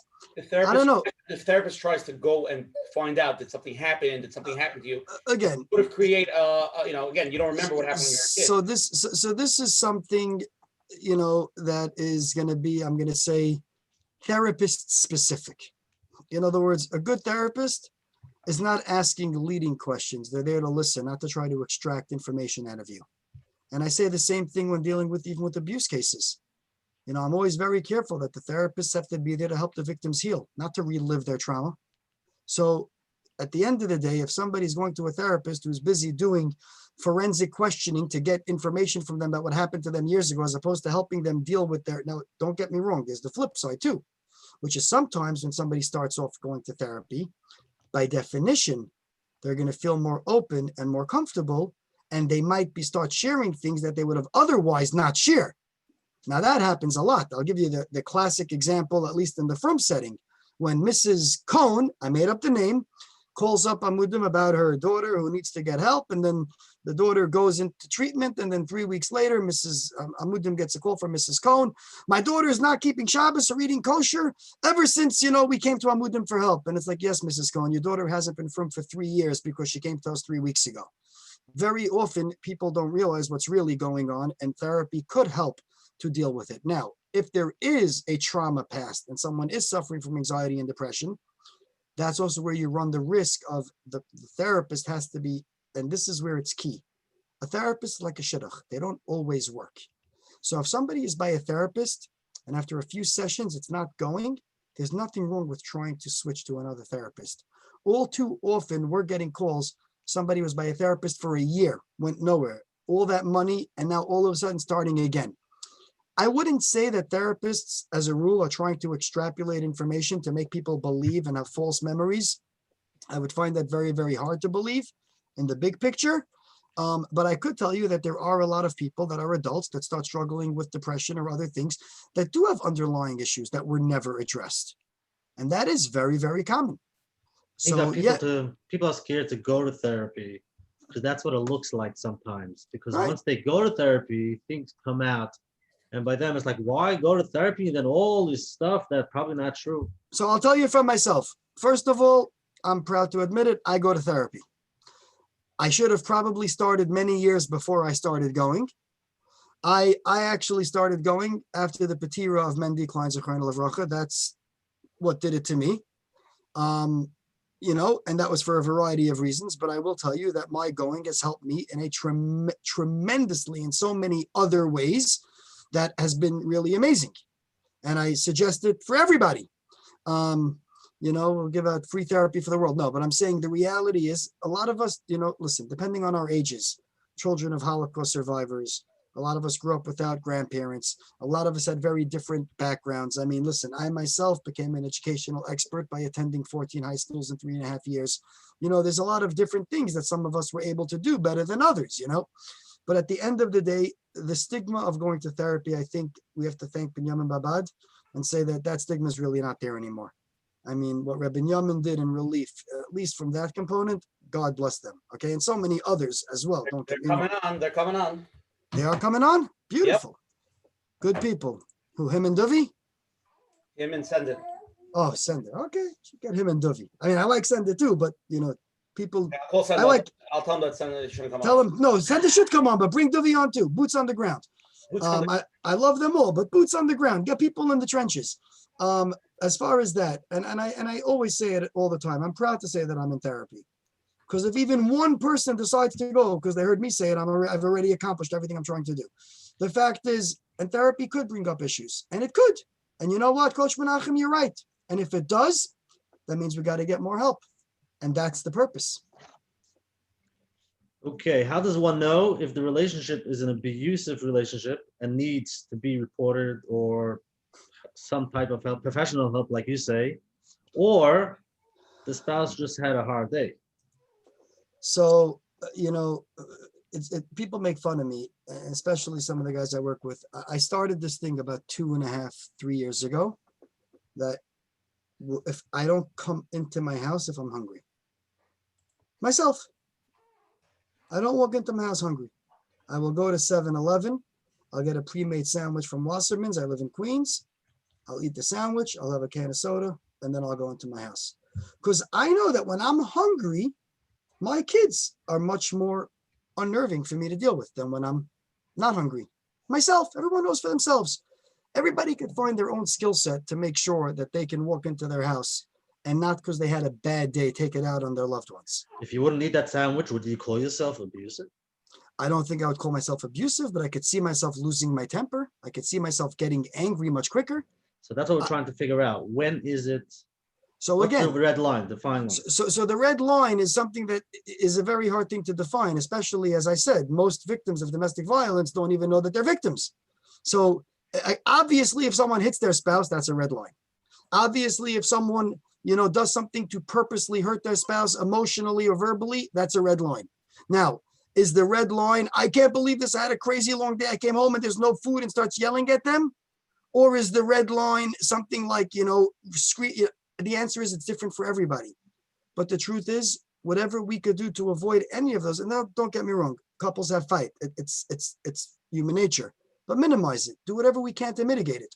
As far as how do we realize if somebody's in an abusive relationship, usually we don't. Usually it's the outsiders that realize it. Very, very uncommon until maybe people have teenage children who start then telling them, I can't live watching you like this anymore, or things of that nature, which we see very often as well. Let's keep going. We have a lot more questions. I want to cover more ground. A question just came in. I know when I was younger, I was sexually abused. I'm an older person. I'm in my 40s now. My life's good. Nothing bothers me. Is there any reason why I should seek out help? Yes or no? No. If somebody has nothing to worry about, no. Is it a possibility? I guess this is one. I'm saying there are people that have figured, listen, I could tell you 2 twin brothers that we dealt with. They were both abused by the same grandfather. One of them over a period of 5 years. One of them over a period of 2 months. The one that was abused for 2 months, Nabuch Adayam in his 40s, is still struggling. And the one that was abused for a much longer amount of time, never dealt with it at all, married, kids, very decent business. In every person reacts differently. So I'm not one of those guys that's going to jump in. Oh, you were abused, you must stop everything and run for therapy. No, you run for therapy if you feel you need it. But as long as you're aware of the fact that you were abused, which means that if you start noticing anything that starts affecting you, you'll be able to at least try to target it, which very often can happen, like I said, when people's children get older is when it starts affecting them or other things. So at least be self-aware enough to know that you got to try to get help if you need it. If we go a little back into addiction stuff, I noticed that there's some painkillers missing from my cabinet. I have a bunch of kids. What's my first step? What do I do? So the first step that you do is, again, prevention is the key. You should not have painkillers in a cabinet if it's not locked or your kids have access to it. That's Aleph, okay? By the way, on that same token, for those that have children on ADHD medications, if your kid has to take them during school, please do yourselves a favor and make sure the school's aware of it so that they can give it, because all too often, especially in high schools, where girls are sharing their ADHD medication with each other, cramming for a test, wanting to lose weight, the Adderall diet, we can go through the whole 9 yards, okay? So off the bat, if you have any prescription drugs, whether it's for you, for your children, make sure it's in a secure place and it's always there. Now, if you already know that it's being used. Can I pause you for a second? Can we take a second intermission? So the joke goes as follows. Let me know if you know the joke. They gave the Rebbe the pills for the kid that he should give him for the ADHD. And, the Rebbe was screaming, the kid's out of control, the class is out of control. The Rebbe was having a nervous breakdown. They got the kid the medication. They told the Rebbe every day to give the kid the medication. A few months later, they met the Rebbe. They asked the Rebbe, how's it going? He said, Baruch Hashem, it's going unbelievable. They said, how do you work with the medication? Nobody knows. He says, I give him the medication and he makes coffee and he brings it to me and he takes the medication. So they asked the kid, how does he take the medication? He says, I put it in my Rebbe's drink. It's been working wonders. Okay, continue. So it happens to be that's not such a joke. It happens to be, I think it's a true story. Now we got to find out who it's from so we can publish it in the next book. But at the end of the day, if somebody notices that medication is missing from their cabinet, so first thing is never go into the accusatory mode, because that just creates everybody to be on the defensive. So figure out a way to try to track down who's using it. And if somebody finds out that it's their teenage son or daughter, start off with a conversation. Start off with a conversation. Don't start off with the whole yelling, screaming, coming, going. Have a conversation. Listen, I noticed that this is missing. You know, I'm a little worried. Can you tell me what's going on? Start that way. You don't have to jump the gun. If the conversation doesn't work, you step up a level, speak to an expert, speak to somebody who knows what they're doing, reach out to a professional, but have that conversation first. Okay, let's go to another live question. You ready? Jeremy. How are you? Okay, hello, Rabbi Gluck. Thank you, Oshi, for encouraging me. Rabbi Gluck, I want to ask. You're on the board of questionnaires. I know I have to ask. People are going to say, "Where's Jeremy? Where's Jeremy?" Rabbi Gluck, I have a general question here for you. Explain as usual. I explain myself, and we'll see where you go. There was recently a yeshiva in Lakewood. I'm not going to say the name. They're unique yeshiva. They deal with the very special neshamas here. So they did a big campaign. And somebody donated to the campaign. So I told her, thank you. So she told me, I donated to that yeshiva, hoping that my son should never need it. So I'm going to make an assumption over here that a lot of us on the line, we're like, okay, it's Tzvi Gluck, he's a cool guy, but, Amudim, it's another organization. We're here for entertainment. And we're all like saying, hopefully we should never need it, or we already know we're never going to need it. And I also noticed from some of your comments and my imagination that you probably have more success within certain communities more than others. And I'm going to venture to say that maybe in the community that a lot of us live in, you don't have such a great presence. Or maybe you have some difficulty. You said it's hard to get into schools, hard to do this, that, the other thing. My question is, as us leaders in the community, parents, members of school boards, whatever, what could we be doing or should we be doing together with Amudim to bring more awareness to the community of your programs, of these issues, so on and so forth? So first of all, thank you for that question, and pleasure to meet you. I don't think I would say that Amudim has an issue in Lakewood. I think Amudim's issue in Lakewood is that it's about 10% of our total caseload and about less than 0.5% of our total money coming in is my issue in Lakewood. I think I'll just make that as a statement. Jeremy, take care. I'm just saying it straight. Jeremy, just cut the check think- the check to Amudim. I think we've spent so far $2.2 million in Lakewood over the last 5.5 years. Write the check to Amudim and discuss that your kids won't need it. But anyway, that's Aleph. We've dealt with close to Oshi, we're going to have to mute WhatsApp statuses for another 2 weeks now. no problem. So I will tell you like this. First of all, from the client side, we have a very large presence in Lakewood. But what makes us special is that we're ghosts. So people feel comfortable calling because we're not a local organization, quote unquote, that they're going to see someone every day in the shul or in the community. But we've serviced close to 1,000 families in Lakewood since inception. Now, it might be a drop in the bucket considering how many people live in Lakewood. Don't get me wrong. But as far as that, listen, we've done an awareness event in 2016. We had over 1,000 people on Lake Terrace Hall, and over 35,000 people watched it live on their neighbor's internet. I guess now it's okay to have internet, so they don't got to use the neighbors anymore because of Corona. We've done in 2018, we did an awareness event together with Chaim Abadi, with the Minyan. We did something together with him. We're free. We don't charge money for any events. We don't charge honorarium fees. I don't take any speaking fees. We don't have anything. So anybody that wants us to come, for us, it's an honor anywhere we go. If we have to travel out of state, we do request that they pay for our expenses. I'm not flying to Texas on my own dime. I could barely cover my bills. But as far as schools and other things, again, it really depends on, who's in control and how to get the schools to understand that education is the key. Our children spend more than half their waking hours in a school setting. That's where they spend it, right? So that's really where we have to focus. We have a whole training program for Rabbeim, for teachers, for directors of school. We have a legal program where we help them understand. One of the schools we went to, we spoke about putting cameras in the schools. And they were like, oh, if we put cameras, everyone's going to think that there's a problem. I said, 1 second, you right away, if I tell you that any Rebbe in your school did something wrong, you're going to say it's not true, right? Yeah. Okay, so put in the cameras, then you know for sure it's not true because you'll be able to go to the cameras and check it. You're doing it to protect the Rebbe. Don't make it about, whichever way you have to squeeze it in, you get it in. The schools should do it. We should do more public awareness events. It doesn't have to be us. It could be us. We're here to help. But the point is, awareness is the key and prevention is the key. So what is it? You tell us. Everybody has to know what works in their community. I can tell you what doesn't work in your community. I can't tell you what does because I only get the calls when it doesn't.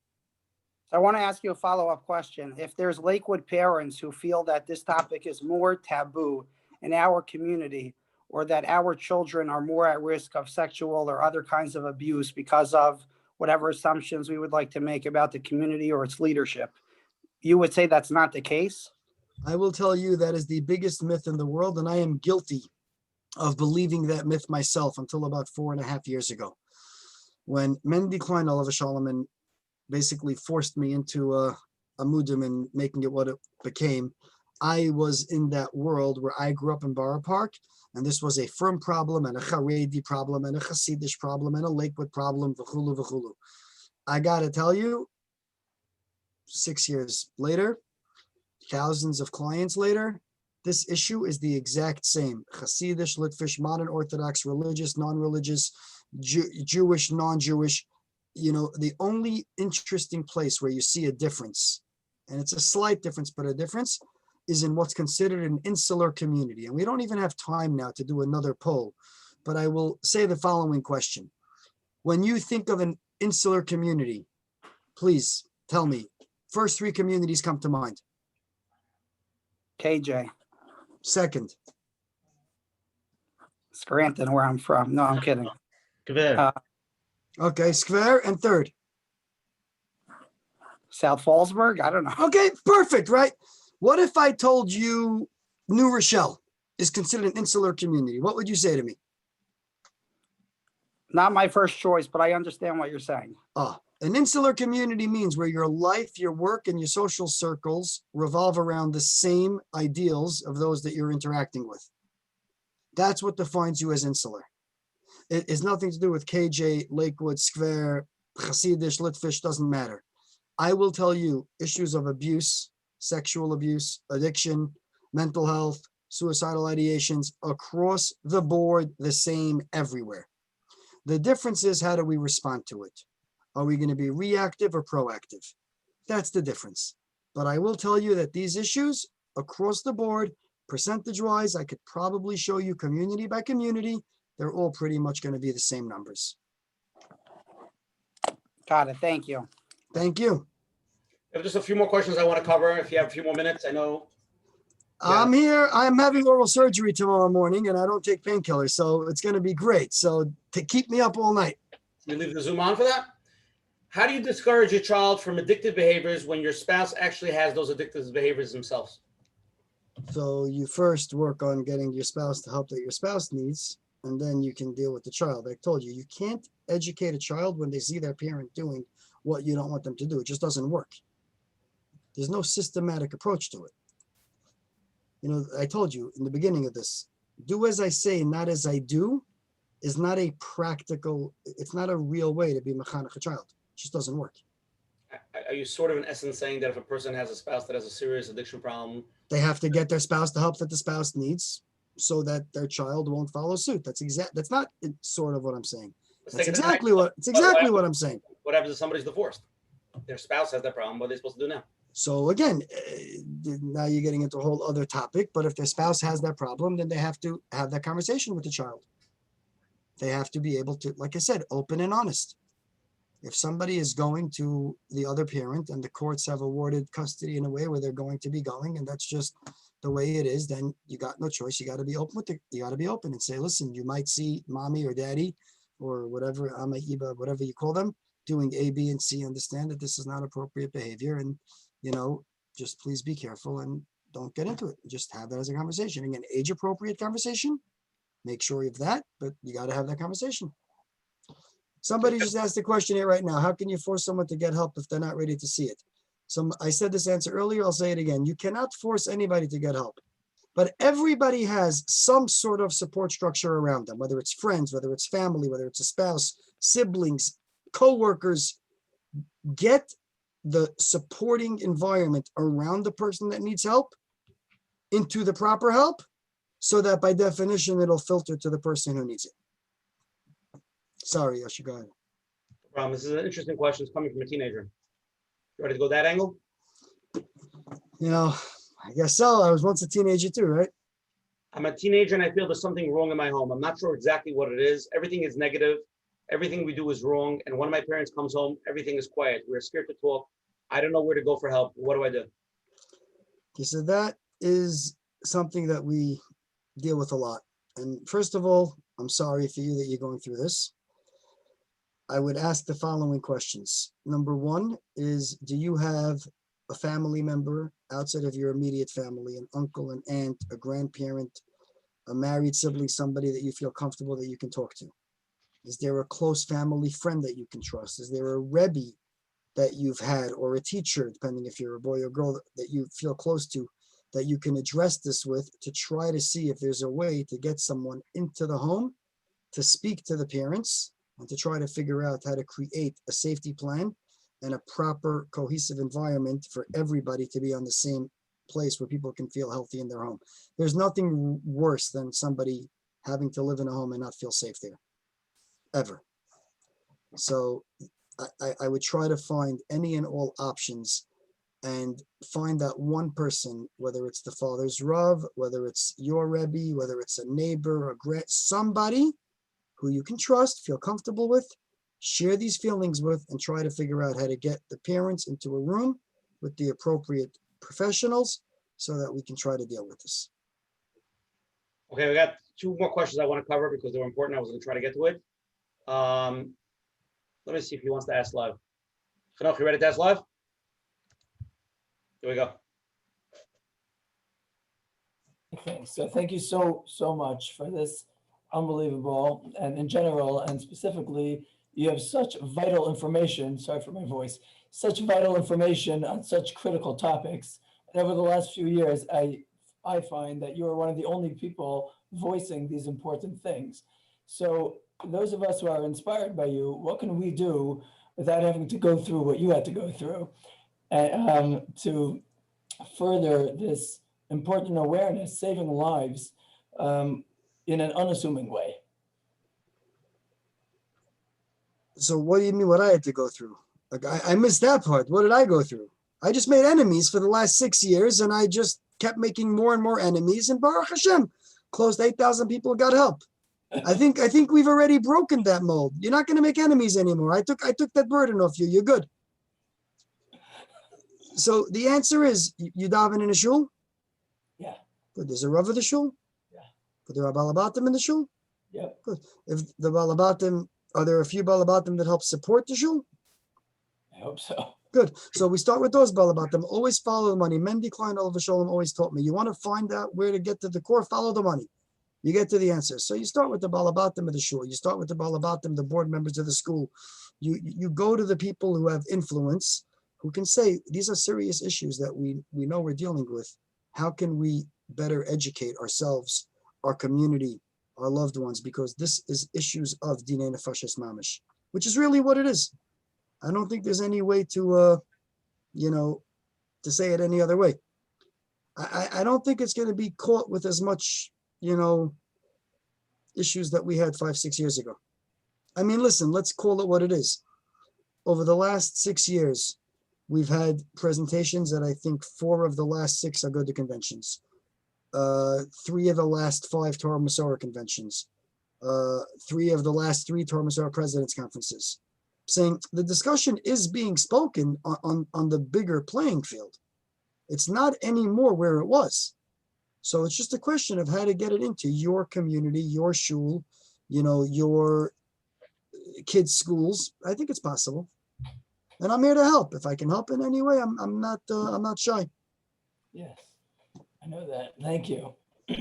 Somebody sent in a question, dealing with an internet addiction or their spouse, not porn, just technology. Any advice as a wife, how to deal how to deal with it in terms of managing and coping, and in terms of influencing the kids. They know there's something going on. I don't know how much they know, but any advice for the So the first thing I'll tell you is whenever a parent asks themselves the question and says, I don't know how much the kids know, it's safe to assume the kids know a lot more than you think they know.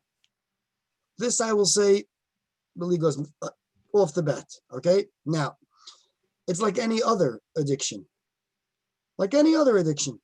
It's the same concept. If the spouse is not able to deal with it, so then we try to get the other spouse to support that he or she needs in order to get the spouse to deal with it. As far as the fact that it's affecting the children, again, it's an addiction. You know, it's like you tell an addict what you're doing is hurting the kids. No, it's not. Why? Because I said so. So you got to try to have the conversation. Maybe if there is a way to come up with a mahalach, that would be great. But there isn't always the perfect answer. But at least if the spouse is recognizing that my loved one has this problem, that's already the first step.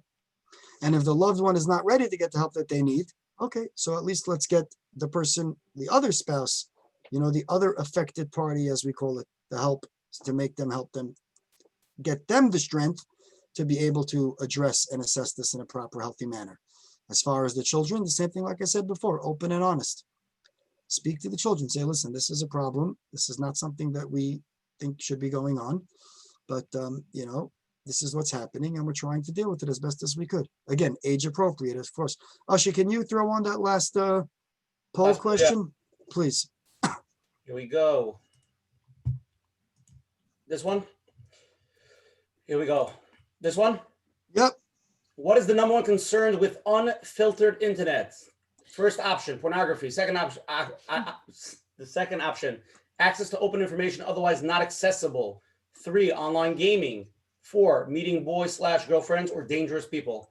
What is your number? What is your number one concern with unfiltered internet? Or what is the? I'm sorry. What is? Let's see. Let's see if they can get it right. So we have to cover one topic we did not touch yet. By the way, there's another whole topic we didn't touch. Not even close to being right. Not And even- this is what happens when we are focused on the, you know, and I love TAG. I think it's a great concept, you know, the technology awareness group, but I think it's Oh, part of the, nobody can see the results yet, so let them finish. You can see it because you're co-host. Give me a second. oh, I didn't realize that it's still going on. Sorry. Going 3 seconds. 4, 2, 1. Ready? Well, I think some people figured out my answer as I was talking, so they started answering other things. I should have kept quiet longer. Oh, it's fake Okay. votes. It's the ballots. It's the ballots being mailed in. Yeah, I see that. We'll get them in 4 days. Right. I'll go to a couple of cemeteries. Anyway, So 53% of people feel that the number one concern with unfiltered internet would be pornography. 21% access to open information otherwise not accessible. Only 6% are concerned about online gaming. 20% are concerned about meeting boys/girlfriends or dangerous people. now, by the way, I hate to say this, but I guess you're from Lakewood, right? Because that Me? wasn't you, because that wasn't, my question wasn't boyfriend, girlfriend, or dangerous people. Boyfriend, girlfriend are not the same thing as dangerous people. But we'll get to that soon anyway. Pornography, We're Lakewood is the most chashuva crowd. This is our crowd, and we're here. no, you said it's my show tonight. Make up your mind. Is it my show or am I a guest? Whichever way you want it, I can go either way. I will answer you as follows. Most people will say pornography. Right. In reality, that is not true. As a matter of fact, how do we know it's not true? This is an adult show. Anyone here that wanted any sort of pornography when we were younger, found somebody down the street, paid them an extra few dollars and got what we wanted from the store. So obviously we didn't need the internet for that, right? I hate to say that. It doesn't mean that it's not an issue, but, and this is where it becomes a problem. When we start talking about filters and phones and we don't educate the kids as to why it's so important and what makes the internet so dangerous. And by the way, the number one issue is meeting dangerous people. That is the number one issue as far as unfiltered internet and what issues it can potentially cause. Thank you, Dove. That is the number one issue. And the next issue is access to open information otherwise not accessible. Now, what do I mean by that? Especially in a frum crowd, is where we're taught certain things and we go online and we see the exact opposite of what we're taught because the Torah says one thing, we learn something else. And instead of us being in a world where people can be properly educated and know how to answer questions, we're not getting it. Don't get me wrong. Yes, pornography is an issue. Absolutely, it is. It is not the number one issue. And As long as we think it is, that is the problem. So the number one issue is meeting inappropriate people that can cause us harm one way or the other. That is extremely important. Okay, let's touch on the last topic, which is a big topic, and it's already very late, and a lot of people are going to start leaving soon, which is fine. But this is really, in my opinion, I'm not a professional. Let's talk about emotional abuse. Okay, and now there's many levels of it, and we're getting a lot of different texts about it.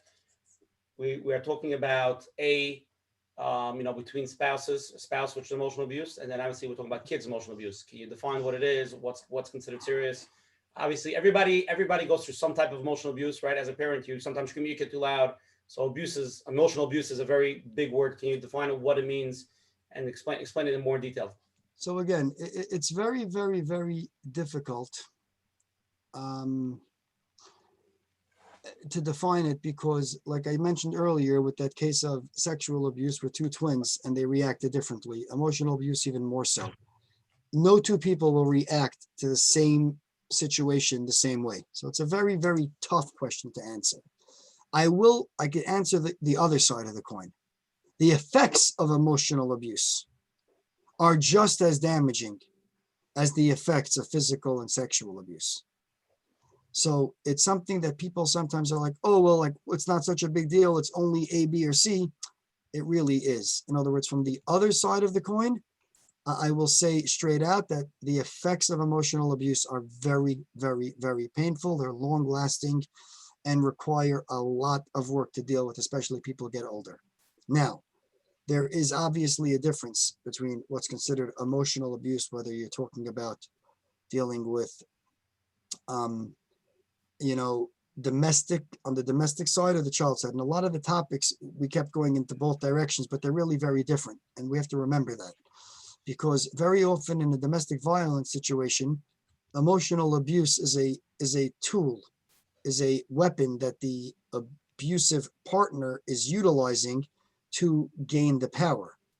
Very often when we're dealing with children that are suffering from being emotionally abused by a parent, teacher, camper, friend, bully, whatever it might be, it's not always done. The intent is very different, which also makes the treatment very different as well. So like I said before, very often parents don't even realize it. They're coming home, long day of work, yelling, screaming, this isn't ready, that's not ready. And I'm sure I'm guilty of this too. I'm not going to lie. I'm not I'm not the perfect father. Far from it. You don't believe me? Ask my kids. They will for sure tell you that. But we try the best we could. But our job is to do the best we can to avoid even getting into those situations in the first place. So, when we're talking about, emotional abuse, a kid not being ready, this is the best thing. I had this session I did with Rabbi Morgenstern a few weeks ago with the United Task Force and someone else. And, there was a question that was posed to him, something about, what if your child doesn't want to get on Zoom school? Do they have Zoom school in Lakewood or they're still only by phone? By phone. Oh, okay. So in other parts of the world, there's Zoom school. He goes, what if your kid doesn't want to get on? He goes, what are your choices? Just so he won't get on. In other words, don't yell at your kid and fight with him for something that's going to end up causing other damage. When you're trying to get your kid to do something and they're not ready to do it, so all of a sudden now it becomes a yelling match. And now what was supposed to be something fun or exciting that you were heading towards now became a whole other balagan. Now it's affecting all the rest of the kids, the rest of the family, and all for what? So now the kid should be angry at you for a week and not forget it. And you did this and this. So at the end of the day, a kid doesn't do great in school, right? Doesn't get the best grades. Okay, so you have a discussion with the kid, let's talk about it. What can we do to help you get better grades? What can we do to help you, this? But the big concern with emotional abuse is that it is very hard to see it. It's very hard to detect it. And when it does come out, it usually, meaning from the victim side, it usually comes out fast and furious because it's bottled up for a very extended amount of time. So somebody just posted a question, is it possible for a person to fully recover from abuse? I have to say that is probably one of the best questions that I frequently get. And I got to say the answer, I don't know. Fully recover versus learn how to overcome and live a healthy and productive life are not the same thing. Is it possible for somebody to overcome the abuse and trauma that they suffered and be productive and be able to give back? Absolutely, 100%. We see it all the time. Otherwise, neither me nor any one of my amazing dedicated staff, which I have to say, I am Baruch Hashem blessed with the most amazing team in the world. And I say this proudly, really what they do for Klal Yisrael, literally the unsung heroes of today's generation. And I mean that wholeheartedly. Is it possible to fully recover? Again, somebody breaks a bone and it gets reset. Was the bone broken? The bone got reset, but it was broken. There was damage. It got reset. They can function. Life goes on. You can heal. You can get better. So fully recover is an answer that I could not say 100% because I don't know. But I could say that people can thrive. They can go from being victims to survivors and then to thrivers. And that's the goal. Not just to get people to be survivors, but to help them thrive, help them get above and beyond whatever they were struggling with, whether it's abuse, whether it's addiction, mental illness, it doesn't matter. Whatever that may be, that is the key. Thank you, see. Tonight was beautiful. We're going to go to closing now. One second, before you go to closing, one second, there was some interesting questions in the beginning. So I just wanted to touch one or two of them that I felt were really important, but I kept them on the side. I copied and pasted them, but let's say it. How dangerous is it for someone who takes prescribed medications for ADHD to be drinking alcohol, even by a kiddush? So this is my paramedic hat, being in Hatzalah 21 years. Very dangerous. Okay, never mix. When the bottle of pills says do not take with alcohol, it's not a suggestion. There's a reason for it. So please be very, very careful. And then the one thing I always mention, and I got to say this, if you're at a kiddush, if you're at a simcha, somebody's making a l'chaim, and they come over to you and you walk over to somebody and you offer them a l'chaim, and they say, no, thank you. Please do not ask that person a second time. For all you know, that is a person in recovery. And by you asking them again, you might start sort of putting peer pressure, and you might actually cause that person to take that drink, which will now turn into something much more. So please, one favor of everybody. If you offer somebody a drink and they say no, please leave it at that. Do not ask them again. Those are my closing remarks. Obviously, if anybody needs anything from us, you could find us on the web. I'll let Ashi share our website. He knows it better than I do.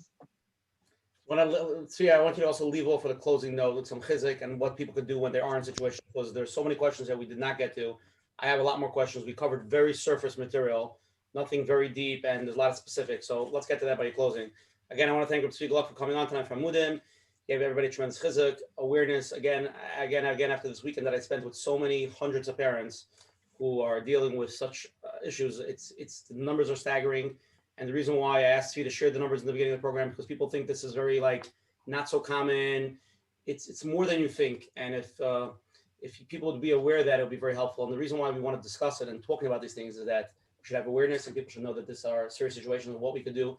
We didn't give all the magic answers. There are not so many magic answers, but there's a lot of people that could help you if there's an issue or if they have preventative issues. Be aware of it. Don't live in la la land, because it's not gonna be helpful. Once a lot of the parents I dealt with, they also lived in la la land, and now a few heart attacks later, they're dealing with real issues. And I'm not saying every single one of them could have been prevented, but I'm sure there was a big handful that if they would have done certain things, it would have been more helpful. And even if it wouldn't have been helpful when they started, at least before things got worse and worse. And I just want to say one thing. I was speaking to a parent this Shabbos. I just have to say this because I was just crying.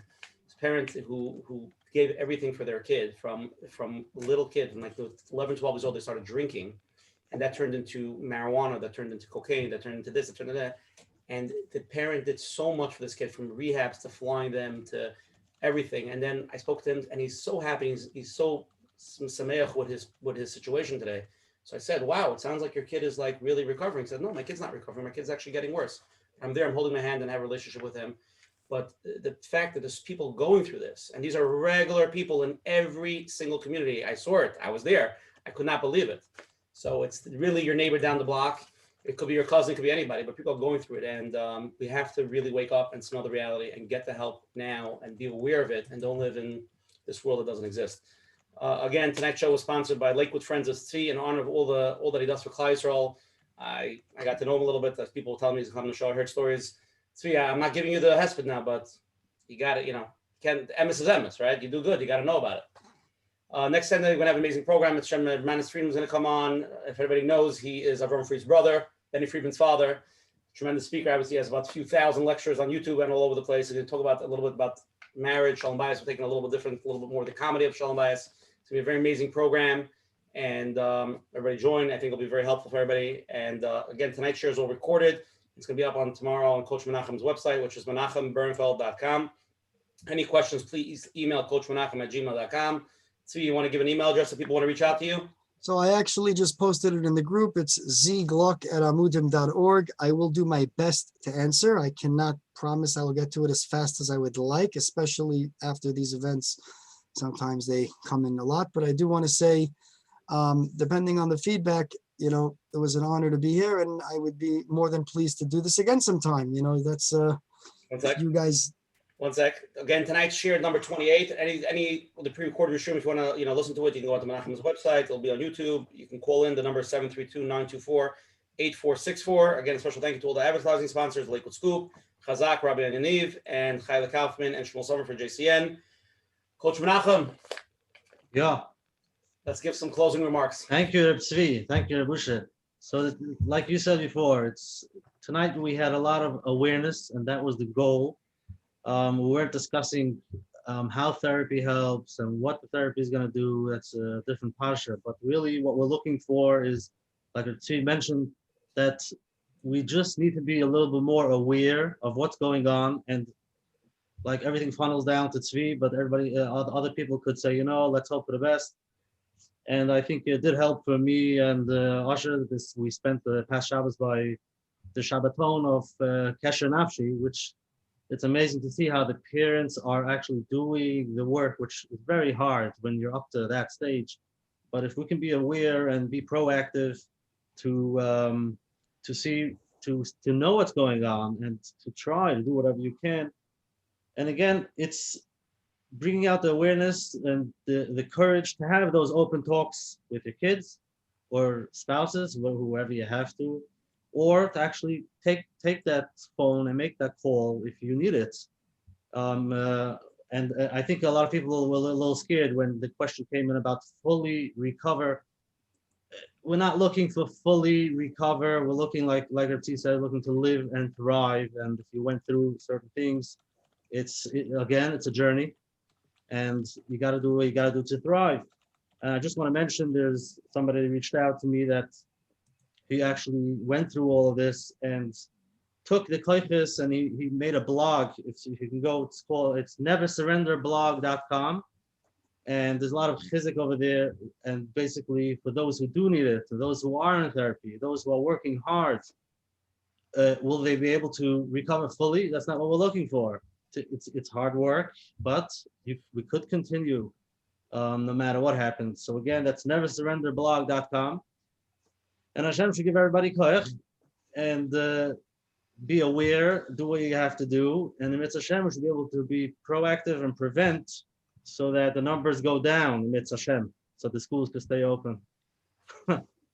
Live the island with chizik and the remarks. So we want to put you out of business. That's the goal over here. So I'm going to read a message that I sent to my entire staff this week. I'm going to read it straight off exactly as I did it, because at the end of the day, this is what it's about. Okay. So I'd like to share. I got too many messages from you guys. A client came to us 2 years ago. I want to share some good news. This client was from a very abusive environment, major trauma. Case was very intense, involved a lot of legal issues, cross-border kidnapping attempts, facilities, raising money, all around a really, really tough case. Well, she just called to say thank you for she's getting engaged tonight. And in her words, I would be dead tonight if not for my case manager at Amudim. This is why we do what we do. Baruch Hashem, even though it's not that often that we're the guys like we're the firefighters. The fire goes out, everybody forgets about you until there's another fire. But Baruch Hashem, there is hope out there, and we see it every single day. People are reaching out, we're hearing it, we're seeing, families getting back together, children doing better, getting healthier, getting sober, staying sober, getting proper trauma treatment, being able to get through it, there is hope. Very often my speeches, my presentations are doom and gloom. It's not what it's meant to be. Chas v'shalom. Yes, I do share the sad reality of what's going on, but I would have to say, if not for seeing the light at the end of the tunnel and seeing people truly get the proper help and see them be able to thrive and to do better, there is no chance that we would be able to do this either. So I want to say a big, big thank you to Coach Menachem Matashi for helping with this awareness. And I am sure, based on the private messages that I've been getting and comments on all different screens that I'm trying to ignore and just focus on this, that there will be at least one person will have had their life changed tonight. And that's probably me. So I want to say thank you. God bless you guys. Ashrecha for what you're doing. Keep up the amazing work. Keep spreading awareness in all the different topics. And may you be benched with only all that is good, as well as everybody else that's here. I'm sorry for keeping you guys on for so long. And let's party again sometime. Everybody, see you next week, same time, same place. Zag is up.